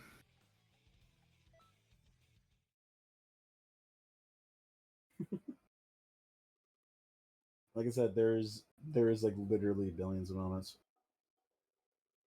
you know, fuck it. The ending of GT. I'm gonna say the end of GT, where Goku goes off with Shenron because he realizes, yeah, no, like Dragon Balls are gone now. We don't deserve them. Hmm. Interesting. I Because don't it was either really. I that don't like or the Super ending of Saiyan GT 4. at I was all. about to say The ending of GT there is like there is a nice little character moments with like the finality of it, but that is a hot take, my friend. yeah, including like if we want to talk about like the GT movies, Goku essentially just watches his family like not fall apart, but basically die because he outlives pretty much everyone except like Pan's an old lady by the time of that movie, and he's Just only back to original adult age. yeah, I don't. He watched like Mm, so that means like the implication he outlived Gohan, Chi Chi, Goten, Vegeta. Vegeta. Bulma's an old lady as well, isn't she? Or is she dead by that point? I'm pretty sure she's dead. Yeah, Yeah. like one of his original Pan's best an friends. old lady, of course. Of Yeah. course, Bulma would be Well, dead. I for some And reason also, thought like if she's and rich, she would have found some way to extend her life. That's more. I mean, honestly, Dragon Ball, it wouldn't fucking surprise me. Yeah. Yeah. The and also the wasted potential of Pan, because she goes from someone who's like just now discovering her power to a fucking ancient old lady. It's like, Yeah, and All right, again, I'll just no, switch no, it no. to Here's Super the Saiyan. no, no, you're no, no, no, no, no, fine. no. You're Like fine this because here's the creates thing. conversation. I will also agree though that like all of the nice little moments of him saying goodbye to everybody is really fucking sweet. Yeah. Like it's like I said, it's some of the best character work in the thing. And where Goku lets Krillin win, it's also a very fucking sweet, touching moment. Yeah, it was either gonna be that Super Saiyan 4 or or like basically like when they go, all right, let's fucking like repair the damage and done by like with Baby and I believe no, was it Super 17? Well, whatever. We're gonna repair the damage and then it's like you're not Shenron and the dragon's like, ha ha, don't know the consequences of my actions.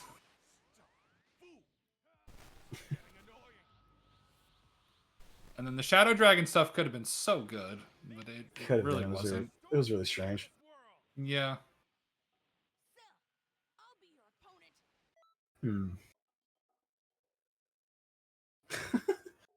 It's like it's trying, and like it comes to me, and it's like trying to pick my favorite moment in Dragon Ball is like putting all of my favorite foods in a buffet and telling me to only get one.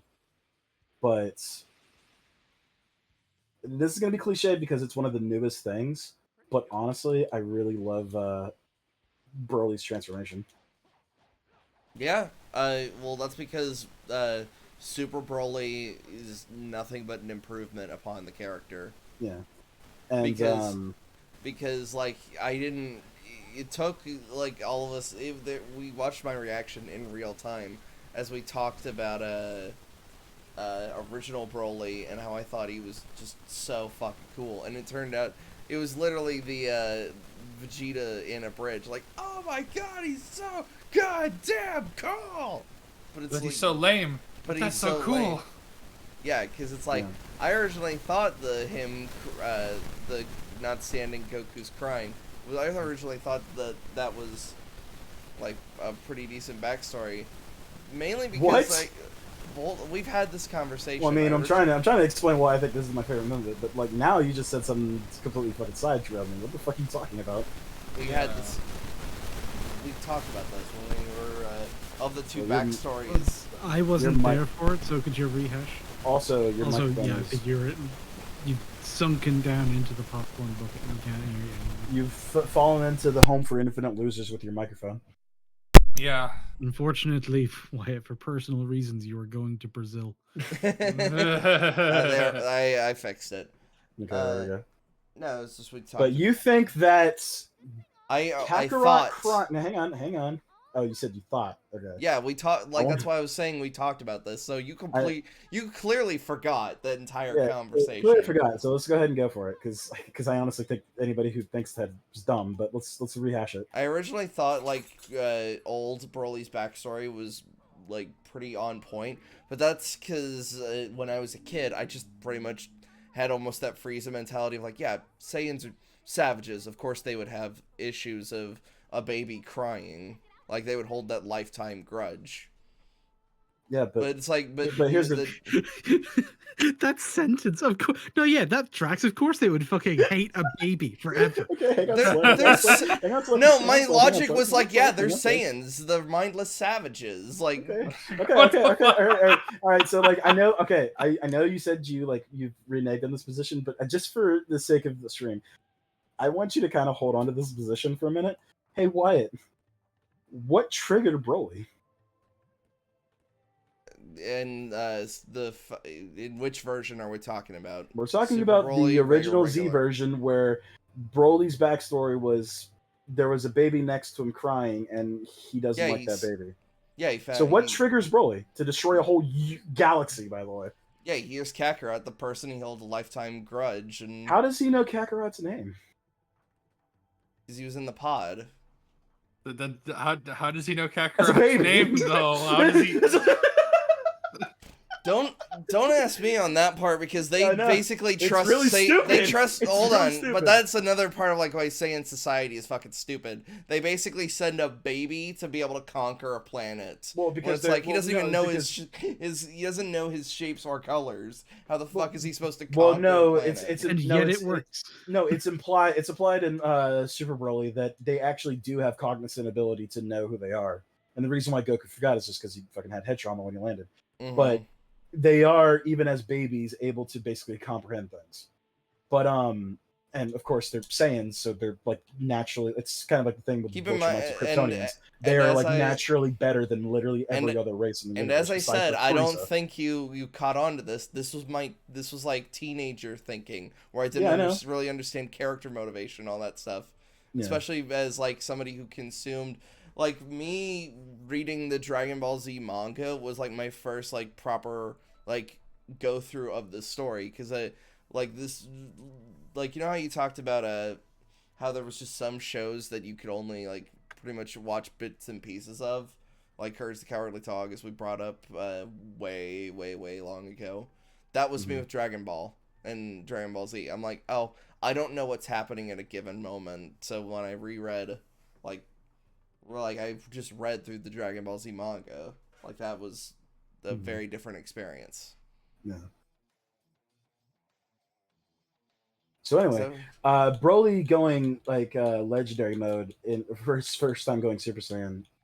It's like it's a lot of lead up to that moment, but I think it's done like probably the best in like all of Dragon Ball. mhm. Like there are so many little subtle things that indicates like how fucked up Super Broly is. Like just his father reaching for the controller and showing it, and Broly, this super powered monster, the second he sees that, he's basically reverted to like a broken fucking child. Like he starts freaking out, he's looking at the controller, like his eyes are widening, he's shaking, he's sweating. Like it's all done in like the span of like 2 seconds, but it shows so much about like their history together. Right. And also the little bit of when he's talking about the Ba's ear, and when you see the flashbacks when his father shoots the ear off. In that flashback, when he shoots the ear, Paragus has both of his eyes, and in the future, Paragus doesn't. So it's implied at that moment when Broly fucking attacked his father. But despite all of that, there was a love for his father and a respect there. And when he saw his father dead, which admittedly was started off as a comedic moment, kind of like a Dragon Ball fashion, where like, you know, Frieza's hamming it up. But it's funny for us, but Frieza's clearly not taking it as a joke. He's just like performing. And so like it's funny, like as an audience member, but it's also like in universe, it's being treated very deadly serious. and that's when you get the fucking magnificent transformation. I'm a big sucker of power fantasy, so like just him powering up and causing like literally like giant shockwaves and shit like that is a really Dude, awesome the fact fucking that whole movie, I think it's the first time. Well, it's not the first time that a character or a thing in Dragon Ball has theme music. Obviously not, Mhm. but Broly as a character actually has a leitmotif. Yeah. Like Do, in do, regardless do, of whatever music is playing in the do. background. Do, Yeah, do, whatever do, music is playing in the background, do. every time Broly fucking steps on screen, you get that. So when you get that transformation sequence and you get the big fucking dramatic The fucking choir. choir. Yeah, Also- he's a fucking Dark Souls boss of DBZ. Vic Mignogna Also- fucking ripping his fucking throat apart because he's screaming that entire fucking time. It's beautiful. Also, you want to, like, just funny implications with involving the Broly movie. The fact that when they kept trying to I'll be right refuse, it back. just shows Frieza getting his ass kicked, and it's like Mm. this implies this was happening for like what 3 hours. Oh yeah, you get a intermittent every fucking half hour like rest that they take, and then they try another dance. You just cut back to Frieza still getting his shit beat. Yeah, and then we cut back. Yeah, more fucking intense, more training. Nope, more beating ass. More ass beating. And fuck it. Lost my train of thought there. Though, the idea that once he goes Super Saiyan, he is beyond like reason. There's a moment where when there's a couple moments when Broly's fighting that like he like acknowledges like what's happening around him, and like whenever his father or Frieza call out to him, he does noticeably like notice their words or whatever. But and before the Super Saiyan thing, when Frieza calls out to him, there's still that like reasoning that like Frieza is the boss, so he turns around and looks at him. And after that point, he is so ass fuckingly face fuckingly mad that reasons just isn't there anymore, and that's when he starts attacking Frieza. It's a funny scene, but it's also really beautifully set up. It's because he is just so far gone, he can't fucking even perceive anything. And it takes him almost dying to actually stop him, which is really tragic part of it too. Because like the final Kamehameha that goes at him, like before it hits him, like when he goes Super Saiyan, he loses his pupil, so he basically like the idea of he's losing his humanity. Before the Kamehameha hits him, his pupils come back in that moment, and he's genuinely afraid. The whole fucking movie is just masterclass of fucking Dragon Ball Z storytelling, and I would fucking put it as like the best there is in the franchise. They also Oh, hit yeah, each other so definitely. hard they literally break through the universe. Yeah. But Actually, Broly's not even acknowledging that. can I He's change still my going favorite in. moment? Sure. Goku saying, "I will not let you destroy my world, to Beerus." God, that was gonna be the other one I was gonna say. Sean Schemmel fucking killing it in that fucking voice performance, that music kicking in, the fact that he's just Super Saiyan throwing hands on a god. There's so many good things about that moment. It's so good. I think Yeah. I think I definitely have a contender for worst moment. What is it? End of Superhero, Vegeta finally beating Goku. I don't know if that's a worse moment. It's my worst moment for me at least, because one, it's again portrayal of the fact that Vegeta has acknowledged Goku to be his better in almost every way previous to this, and secondly, in a fight of pure martial arts, you cannot tell me Goku would fucking lose. Like, Yeah, no power-ups. The person who's been training all his life, specifically in other forms of martial arts, and all, like, and the fact that he's literally spent his whole life training, like, without, like, not in a different way than Vegeta has. And in the spiritual aspect. And also that the Vegeta would acknowledge that him finally beating him when Vegeta has clearly beaten him before. Yeah, that's true. He says it like, I finally beaten Kakarot. It's like, yeah, remember when like you first showed up on Earth and you totally had him in the palm of your hands?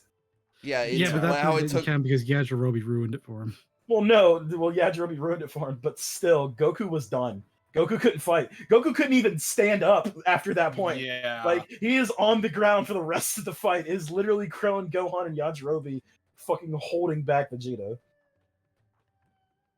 Like, And even when he got his Majin power up, and Goku technically could have let Super Saiyan 3 out, like he still technically won that fight. yeah, Well, he kind of cheap shotted him though. he cheap shot at him, and yeah, Goku was holding back, but still, the Wins a win. yeah, wins a win. But no, like, and the idea that not only did he win, he won by the a means of like, I'm going to learn to calm myself, and it's like that'll help me with my movements and shit like that. And it's like, yeah, we literally had a whole fucking last arc called the Tournament of Power where Goku literally does that. So I don't like it. It feels just like a fucking cheap way to make all the Vegeta stands, which admittedly there are a lot. A chance for a W. Even though what they could have done in the Resurrection F arc, instead of having the stupid like reversing time shit, you could have just had Vegeta be the one to kill Frieza. Yeah, I mean, that it would have almost been does. that would have been cool actually. In all reality, that would have been it going full circle in a way. Mhm. The former soldier and minion of Frieza killing him. Yeah, avenging his race. Yeah. Although where Frieza is at now, like where Frieza is now in terms of being kind of like the strongest person in the entire fucking universe, because I don't know why I thought you were about to say where he is now. You know, being black. I mean, yeah. I mean He's he so he far has the gone past us. pass He has now. the N word now past. He has the pass. It's like it's a level of villainy that very few can ever achieve. And You are raised true mastery of it too, because even though he has the past, he disregards it because he doesn't need exactly. Because he Exactly. was saying slurs anyway. it. It's just like it's that moment where like he has the past in his hands, he just looks at the camera and slightly chuckles, and then he throws it away, and then we get the react shot of everybody going, "Oh!" This actually just thought of this because every time you go over future Gohan, this pops up in my head. You talked about censorship earlier with the Cell Juniors. The one of the weirdest moments of censorship for me is the fact that they just will not make future Gohan one armed. As I said, I'm trying to look for him. Where's he at? He's one up. There we Yeah, go. they just will not take away his arm. And it is really frustrating because I would probably argue that Future Gohan is one of the best characters in the show. Like that's the weirdest like excerpt of censorship. He even fights one armed. Yeah, as we're gonna see, you can clearly see that he's dangling an arm there. There is one oh fuck, you know what? The one game that actually did it. You want to talk about stinkers of video game history? Do you remember Dragon Ball Z sagas? Yes, I they're one of the don't. they're one of the it's one of the only game. It was a GameCube, PS2 beat 'em up where Xbox. oh yeah, I forgot it came out for the Xbox as well. Where like it's just a beat 'em up. You go through a few of the sagas, but it's one of the only games to actually have one armed Gohan. Mm-hmm. And man, yeah, it's kind of funny because it's like when he's, I think he has like legit punch moves that have his other arm, but he is literally floating around, nothing. Like you can see his little sleeve like flopping around because there's nothing there. Yeah, That's so weird. make him Just one have just armed, you don't give cowards. just don't give him an arm. Don't giving him a bum arm. Because that just looks silly. Well, then again, funnily enough, I saw this a few days ago. Bulma could create a time machine, but not a cybernetic arm for Gohan.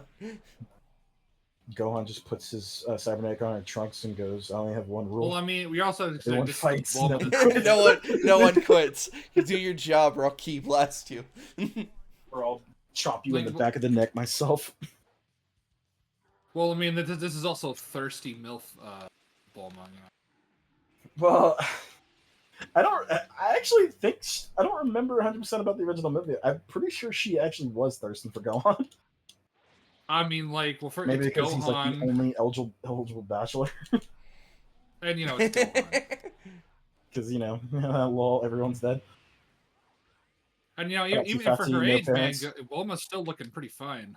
Yeah, because she uses her wishes on the Oh, she uses the Dragon Balls. To Yeah, but only 5 years at a time, so people don't notice that something's weird.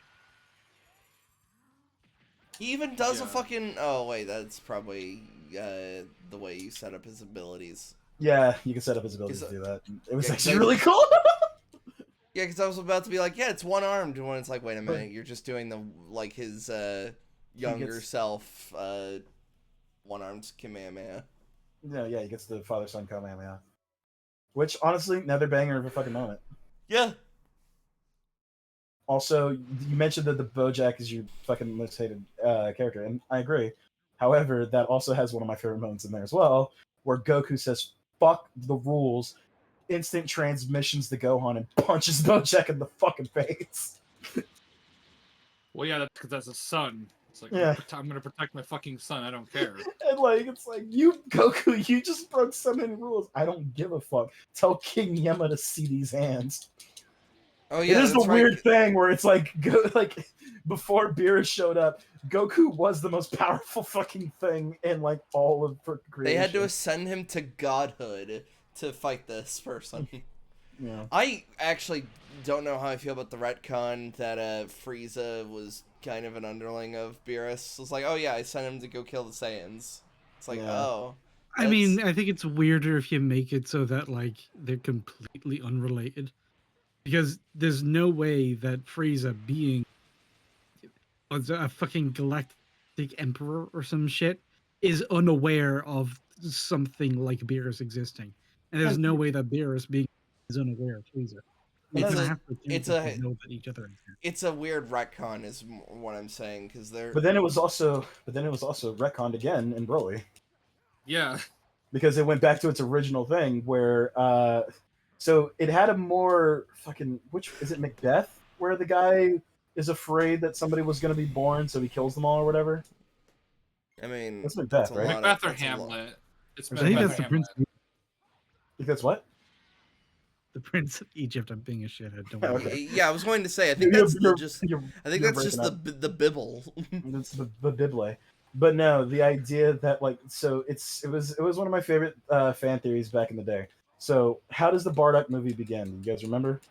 Him destroying that civilization of the people that could see the future. Oh, yeah. So there was a theory that Frieza saw his future dying to Saiyans from those people. It's why he sends Bardock to them to kill them. Wait, is that a theory? I thought that's legitimately just the story. No, it's not. It's not legitimately a story. They're just there to destroy the planet because that's what they do. But the theory is that Frieza intentionally sent them there to basically after them exploring the thing, and then that's why later when Bardock kind of does it so handedly that he basically executes the whole fucking race. Or he basically calls for the execution of the whole race. You want to talk about a very a shitty movie? Let's talk about the Bardock being sent back in time. No, that's not because of Frieza's little bomb thing. Sent him back in time, and he fights one of his ancestors. And he hangs out with all of the fucking Proto-Saiyans. The Proto-Saiyans, which are all these weird mushroom people. But they're not Proto-Saiyans. Remember, they didn't they destroy that, effectively make their own home planet unlivable, so they just went and found a new one. But then, I don't remember, dude. But then, he's so pissed that he lost, that he's still not powerful enough, and then he becomes Super Saiyan. And not only a Super Saiyan, he becomes the legendary Super Saiyan, the one that literally he knows the legends about. What's that called? A self-fulfilling prophecy or whatever? Yeah, when in all reality, if that was the case, he should have just become a golden great ape. That would at least made more sense. I don't even know if that makes sense. No, it's closer than him becoming the golden ape, isn't it just being a fucking ape that has the ability to go Super Saiyan? Yeah, you're just going Super Saiyan in your rosary form. Yeah, that's what I'm saying. So why would that make more sense? Because he has to be a Super Saiyan to do this. But at least you could write it off in the sense of it's just a glowing ape, as opposed to he completely controlled his anger to the point that he just maxed out his next power level.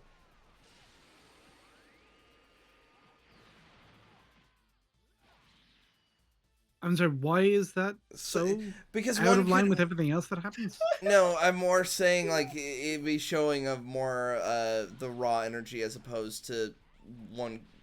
I was saying that normal Super Saiyan was showing more control, because it's instead of it being an outburst of energy, like you're going through like an internal transformation.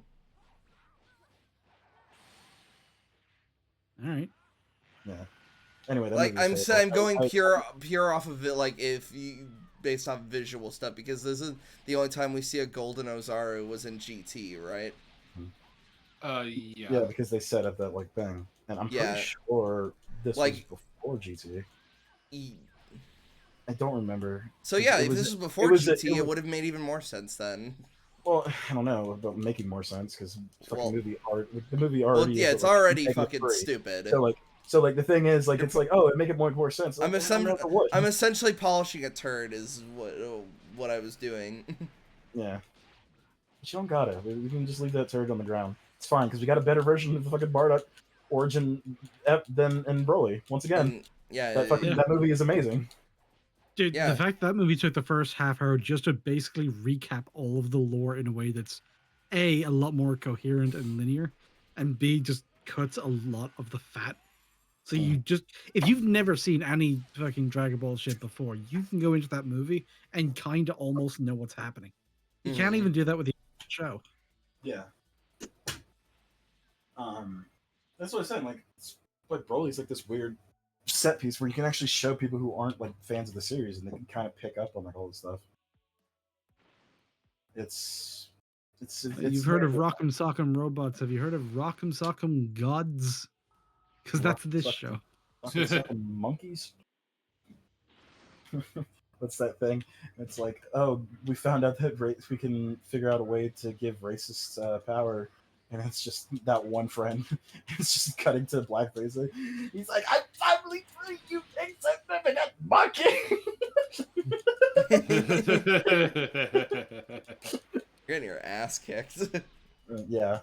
If your more powerful self would actually, do significantly more damage. Literally, both of them are more powerful selves, because that's Ultimate Gohan on the other side. Yeah. Unfortunately, I have a really bad. I gotta rework his moveset because this sucks. But that's something for later. But no. Favorite moments. It's pretty straightforward, yeah. And Slur gave probably like the biggest one, and probably the most culturally. I mean, that's not even mine. I can't take credit for that shit. That's just pointing out like the phenomenon that is the entire show. But do you think you could? Do you think you could get another one, or no? Or are you just gonna stick with that one? I mean, I'm gonna stick with that one because like I can't think of anything that would ever top it. That's fair. We talked about worst character. What does everybody think is the best character? I for one will always say Gohan. Gohan's a good pick. I think he has probably the best arc. Yeah, Gohan's a great pick. Yeah, I'd have to go. I'd probably have to go with Gohan as well. I was kind of hoping we could have more diversity. Slur, who do you think would be the best? I mean, I'm gonna say Vegeta. He's my favorite character. Vegeta's also really good. Yeah. Oh yeah, Jake, you have a bit of a hot take with everyone's favorite Majin Vegeta. Was it? It was. I know I did, but I forgot. I think you shouldn't have been forgiven. We've talked about this. We've talked about it multiple times. Yeah, it's the fact that how easily they. Go ahead. Is it how easily Bulma forgave Vegeta?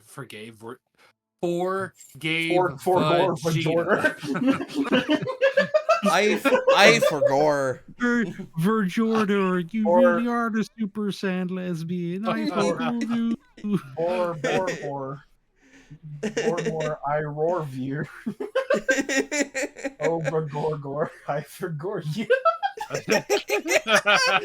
So, like, in my head, I'm picturing them like with those stupid googly eyes, like looking in different directions. As Yeah. But they're always whipping around, so like they always spin for a good second. Yeah. So yeah, I like because I didn't think about that until you brought it up to this, Jake, and I actually kind of agree with you. It is a weird moment where like Vegeta allows himself to go to the dark side, and he goes way too far down. Yeah, it's the fact that no one addresses the fact that he pretty much just became his old self and killed a bunch of people. For literally no reason besides shits and giggles. Yeah. Because he's having a midlife crisis. He's like, oh my god, I'm fucking happy and I have a child and shit. And it's like, I'm going to I actually Krillin's movie love night. my family. Yeah, And you hear that, I'm using his fucking name. Oh man. that is god damn it, Team 4-Star, come back. Because you guys did so well. Like, no, since you all shitheads, I'm like, no. I don't your give a project shit. should- I can separate the art from the artist. I want them to make more content because I really love Wait, their what the content. fuck did Team 4-Star of all people do that was shitty? They did a whole commentary thing on like all of their stuff before, and they basically like they were like super dismissive and like frowned on like their old jokes and shit like that, which Oh, are still one that's just fucking- fucking trolls remorse, and two, anyone creative is gonna fucking shit on all of their old stuff because they're comparing it to what they can do now. Well, yeah, but the idea is like, Yeah. oh no, we don't say these bad words, blah blah blah. It's like that was the whole like vibe of it, and it's like, come on, dude. Also, man, don't have trolls remorse. I'm sorry. No, like especially when it comes to I mean, your it's internet. easy to say don't have it, but there's also just fucking. It goes beyond just, oh god, no, they've taken the pill, they've absorbed the ideology, they've been lost. What's the Tate one? Not the Matrix, the woke mind virus. That shit. Yeah, What? a lot of people just look at the way they talked at like teenagers and cringe, regardless of what it was. No, with things So like if as a teenager iDubbbz. you called someone's that's a hey, that's a We're not- very specific fucking terminal case. I'm not talking about iDubbbz. I'm We're talking talking about about- like just as a standard phenomenon. Yeah. He basically took this one pill that most people don't talk the way they did when they were teenagers. If you're as much of a fucking edgelord in your late 20s as you were at 16, you're fucking cringe and very probably have some kind of social disorder. Mm-hmm. Like that's just normal.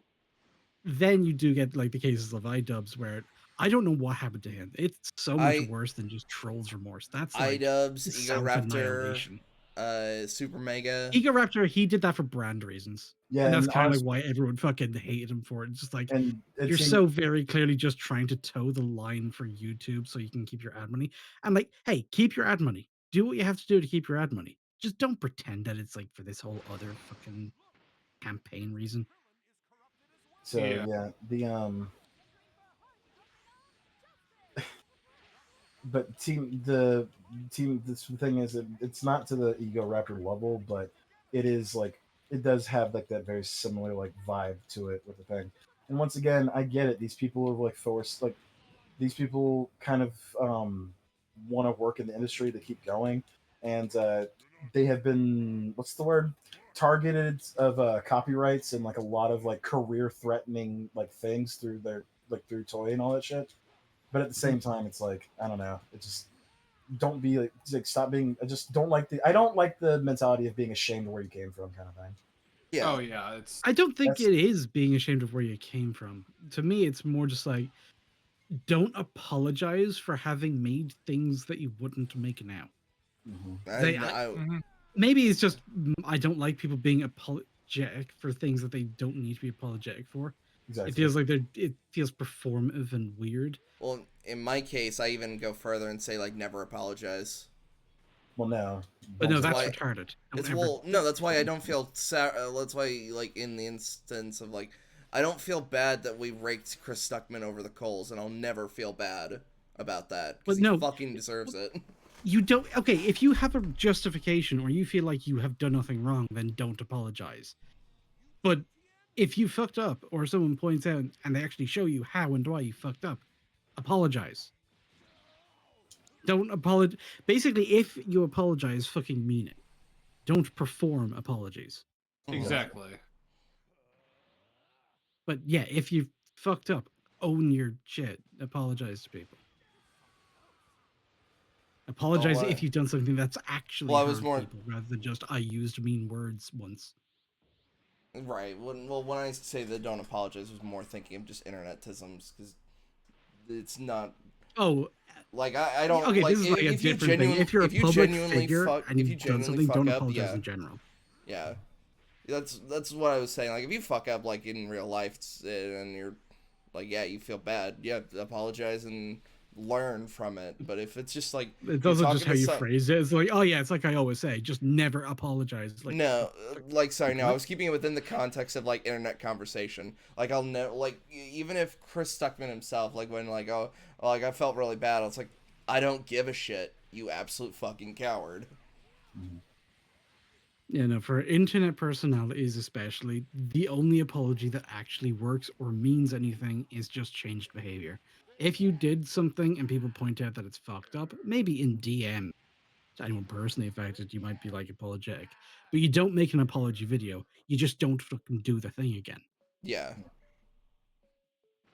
Or in the case of like if somebody like just generally just has a point, like how somebody pointed out in the comments section where we got like the number of writers that was being said during the writer strike.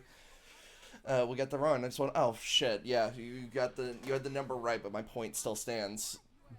That's yeah, it's like mandatory jobs. even then, like the number, the how you were off by, like 2 or 3, which wasn't even that big. So, but you made it out to be like a huge deal. It's like, nah, point still stands. You shouldn't have 12 fucking writers on one project. Yeah. But back to Dragon Ball. Yeah, almost like when a bunch of editors told Akira Toriyama what not to do for his characters. So weirdly enough, Wyatt, you hate that aspect where Akira Toriyama basically kind of like listened to his editors. I think but, he should have just said told them fuck off when it came. But to the problem is, you also got your favorite character from it. So yeah, but I can even Cell say like, would not exist if. And I'm perfectly comfortable with that. I don't know, because the thing is, I really appreciate what Cell is as a concept. Mm-hmm. Dr. Gero and 19 being the big bads of the entire saga. Oh no, I'm even bringing it further than that. That fucking Namek should have been the end. Maybe. No, that's Namek left a whole bunch of shit unresolved. Yeah, I did. What? I mean, everything between fucking Goku and Vegeta for start. That's true. And you know, the main two characters. Yeah. That's fair. Well, because that was the idea, is that he wanted to end it at the Namekian saga. However, like one of my favorite sagas is the Android through Cell saga. So I keep like that just shows how much of a normie I am when it comes to Dragon Ball. I keep forgetting that it's Android then Cell, when it's like I just think that's all Cell. I just labeled that as the Cell saga. I mean, I always think of it as all Cell. I never treat the Cell saga as its own thing because it's similar to like how One Piece sagas, some of them bleed into the next one a lot more heavily than others. So some people will just group them together. Or you kind of get the same thing. But then the question the is, Android, everything about it is building up to Cell the whole time. Well, not really. Like, Cell is this thing that happens in the middle of the Android saga. Cell is not even a fucking forethought when Android 19 and 20 are showing up and whooping ass.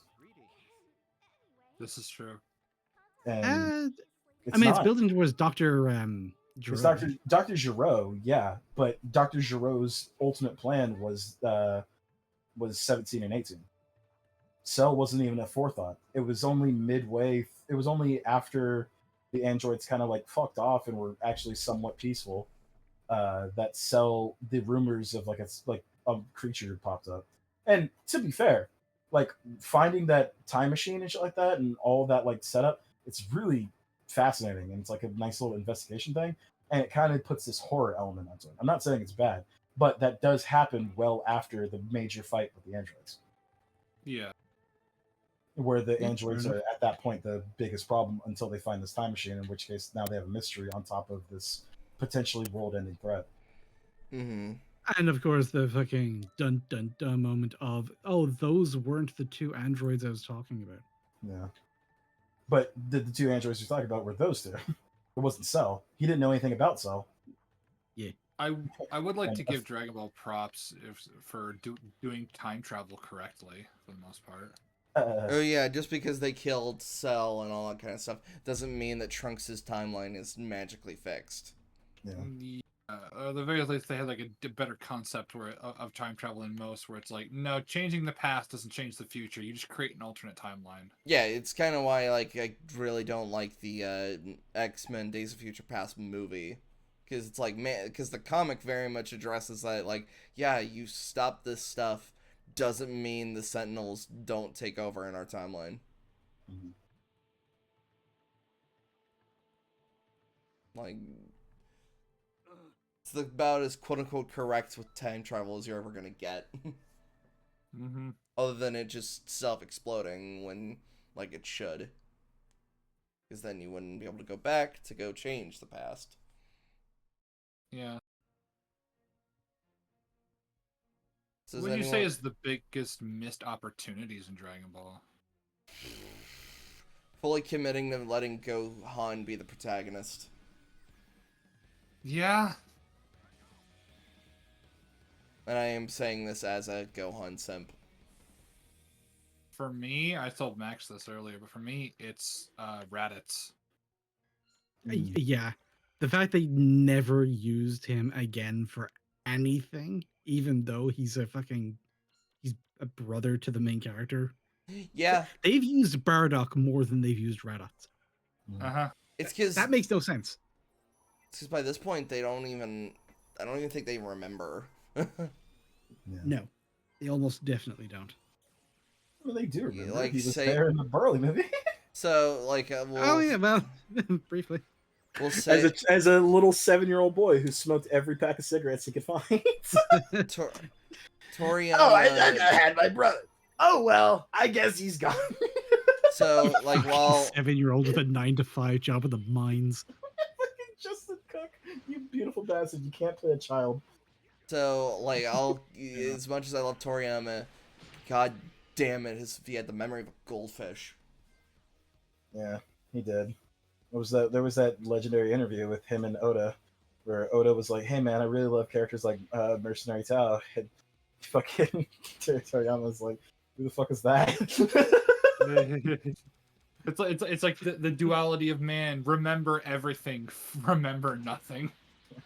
So, you know, the guy who was the first one to beat Goku in a fight. Who the fuck are you talking about? That's because I just genuinely don't think, like, by the time he was fully in the Super, I just don't think he remembered anything related to Dragon Ball. I don't know, but I don't know if that's true. Like, there's He remembered stuff. He just also forgot a lot of other stuff. there is like the legendary moment of when Goku's waiting for Frieza to show up from the afterworld, and he's doing that little shadow boxing thing. It's a 1-to-1 animation of when he fought Gohan. Hmm.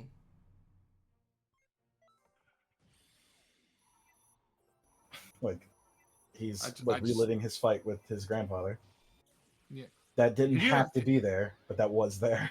Yeah, that's true. Could you have imagined if they actually bothered to use Raditz like properly? Don't know. Like Because- it. Because here's the thing, like, let's go into this then, since we all are kind of y'all guys are all in kind of agreement. How would you like, as a writer? How would you fix the Raditz problem? I wouldn't. Okay, necessarily basically have- during the Cell Saga or any. Let's just say we go all the way back to when Raditz dies in the story, Yes, and we're kind of like Raditz- looking Raditz- at the story moving forward. And we go to Namek, we do all that, we come back, we know we've brought characters back from the dead. We know this is the thing we're probably going to keep doing.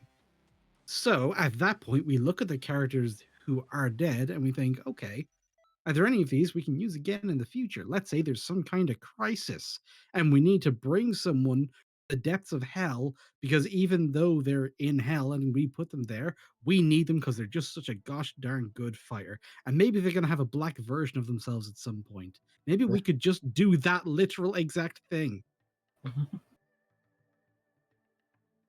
They could have basically given him the Frieza treatment like long before they did it to Frieza. Goku could have kind of been like, I didn't know my brother. He was kind of an asshole, but he's my brother, and I would like to get it to know him a bit better. And Now since that I he's know I'm a Also, Saiyan. bringing Raditz.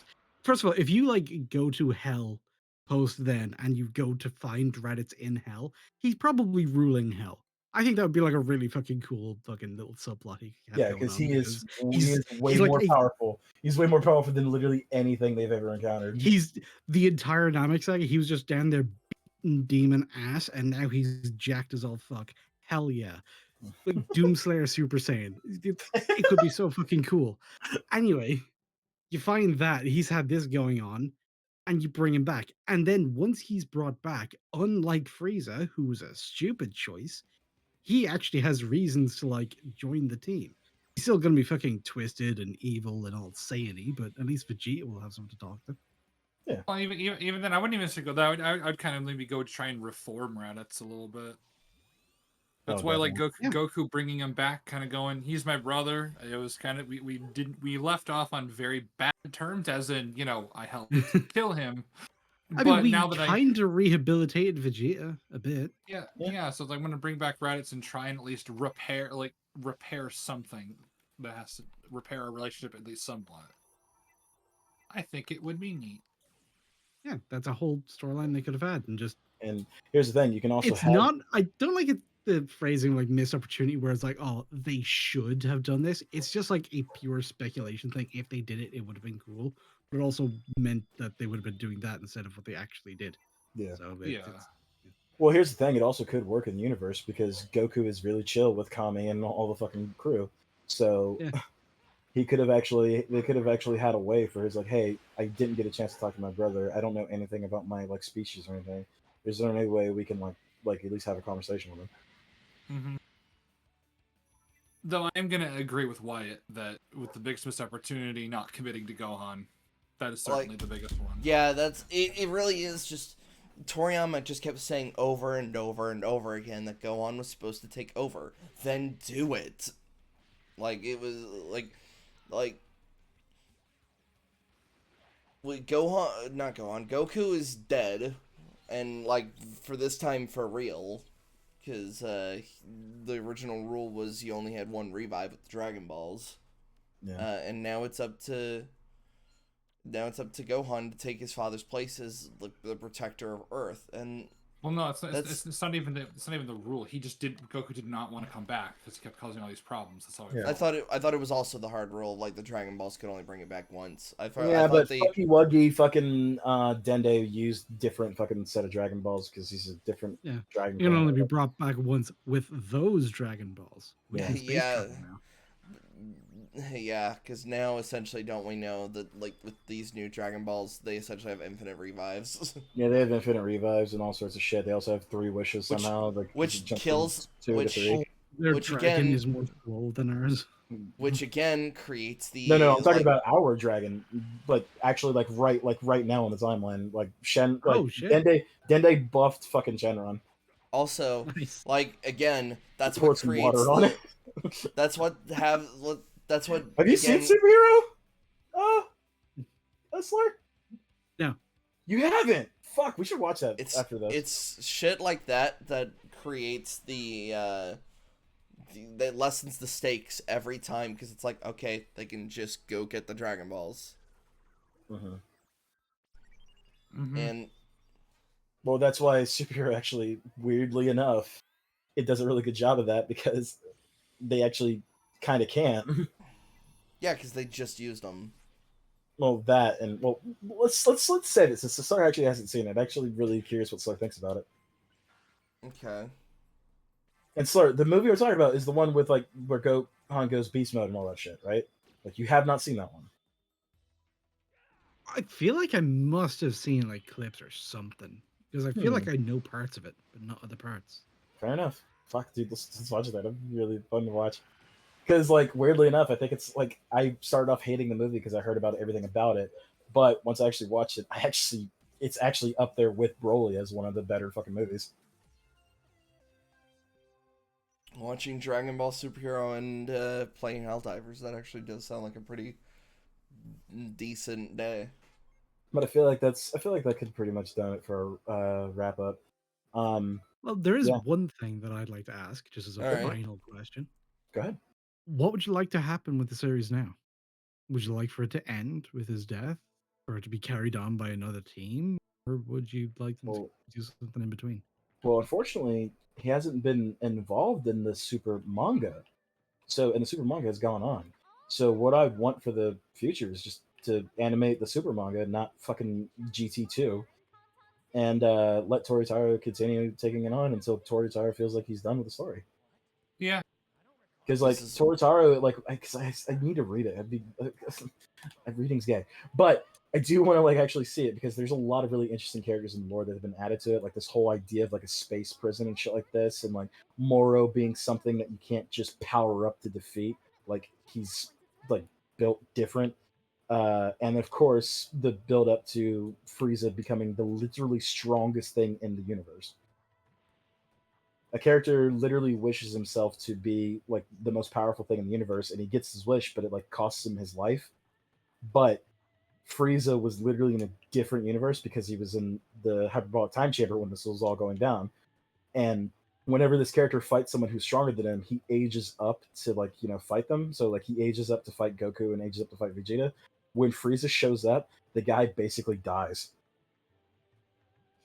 He dies of old age. Like he can't actually That's comprehend just how. fucking funny. That Yeah. is wrestling as fuck. I love I it. know. So, And then fucking the reason he's called the Black Frieza slur is because Frieza hates and despises every golden shining version of the Super Saiyans, and he wants to represent the opposite, a negative, a void. Uh, It's so fucking edgy and cool. I love it. Well, yeah, So- because if I have the Edward pass now, monkey. I don't even So- need it. while I normally am all about like making and things, and real quick, slur. So you remember how Resurrection F was him training for like 5 months? mhm. He was in this hyperbolic time chamber for like 10 years. Wait, isn't that like wasn't there like a limit on it? There was a limit, Before but and apparently after? there's a different one on a different planet. But yeah, oh he fuck was. off, He was. okay. Yeah, but he and like also I have Fuck this feeling. off. I feel like I have this feeling that Frieza would just give the middle finger to the rules. But yes, he trained. I think it's either 5 or 10 years. So Frieza caught up in. I said 5 months. It's actually 4 months. He caught up in 4 months to Goku and Vegeta. The Black Frieza is him 10 years later. So, He is literally the most powerful thing in like most fiction. He is so powerful. It is not even funny anymore. so while I'm normally all for like just making things end, so we can finally have some new things in the mainstream. I think in this instance, no, I'm fine with Tortaro continuing it. Like especially since in this instance, yeah, Toriyama didn't have much involvement. Yeah. Well, in the Like, it's remember, in the practical- manga. It's like the manga is practically Toritama's Toritaro. thing.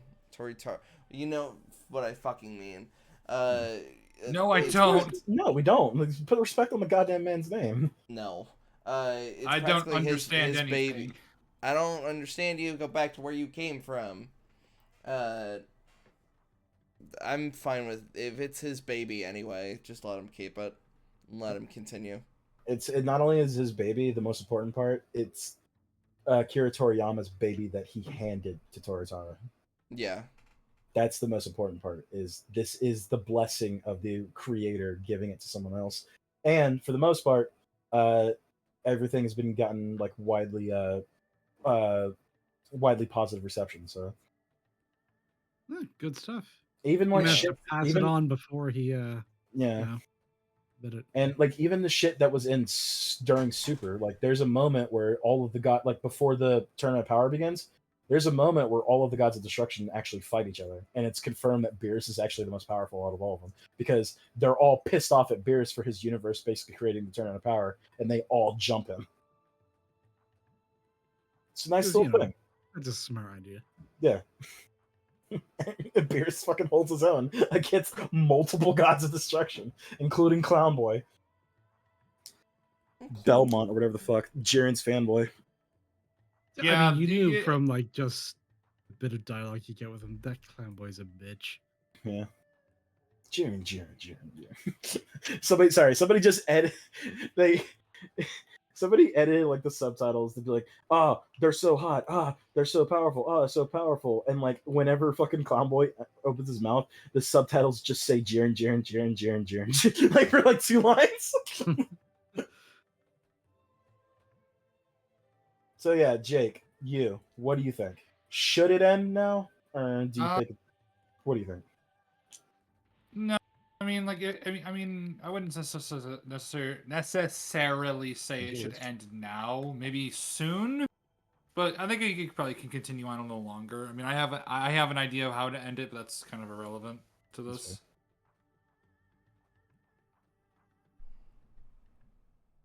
I mean, actually, that could be like a nice little final thing too, because Yeah.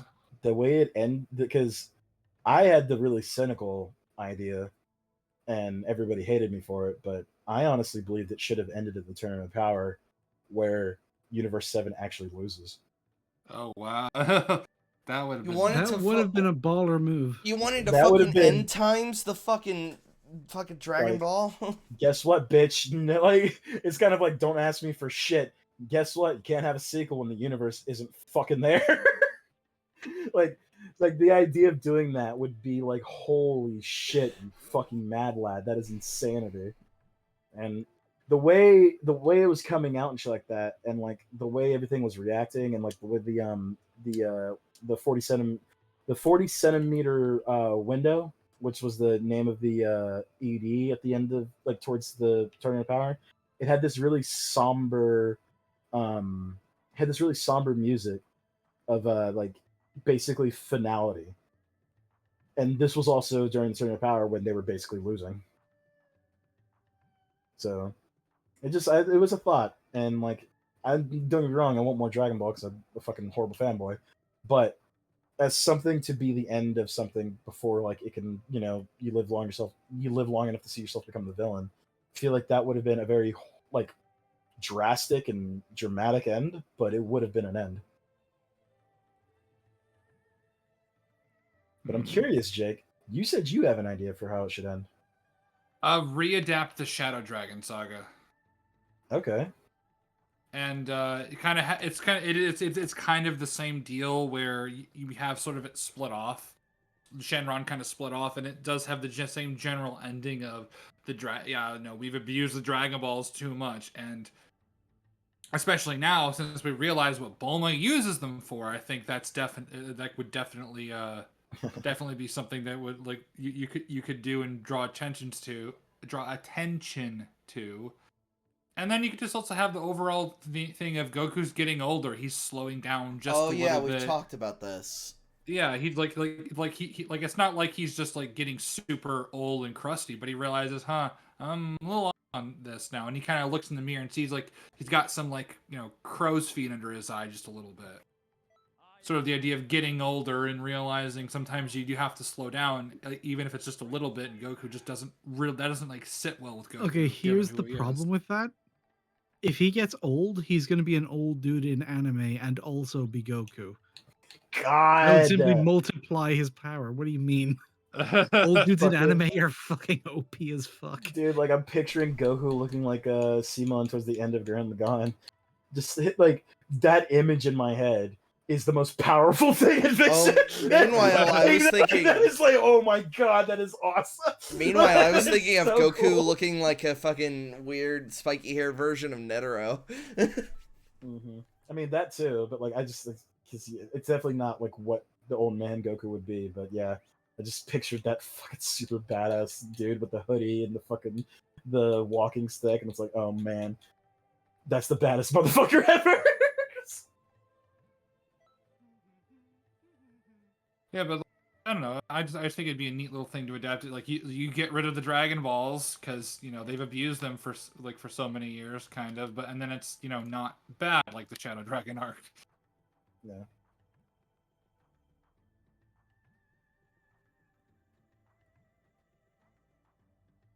Slayer, what do you think? Because you asked the initial question, but I'm curious what you think about it. See, I actually haven't stuck with Dragon Ball as much as you guys have. Okay. Like, I tuned back in for Super and mostly with the Tournament of Power, just because there was like a lot of hype around it, and I got curious again. Yeah. But other than that, I kind of like been pretty distant from the whole franchise. Not to Same. interrupt you, but you said you got back because of Turn of Power. Did it live up to your expectations? Some of it did. I Okay. have the same problems with Jiren that everybody does, so you Yeah. know. That's fair. The whole fucking the alternate universe versions of everybody with the fucking Khalifa and shit. Bruh. Yeah. Lady Broly. Lady Broly. Like I listen, I like Lady Broly too, but the whole thing where it's like I can now go Super Saiyan 2, it's like, why'd you have to do that? Why'd you have to do that? Yeah. Khalifa and Kale. They are a weird spot in the community because Yeah. objectively they're horrible, but titties. I mean, yeah. That is Objectively, both. they're That shit is. characters, but people wanted gender bent versions of all their faves anyway, so what it is Yeah. what it is. Yeah. I was about to say, I that can is I literally- can I that can is fuck literally both Broly and sides it's of the not arguments. gay now. Like, that is literally the argument on both sides. And it's like, these Mm-hmm. characters are terrible. Fuck you, they're hot. Yeah.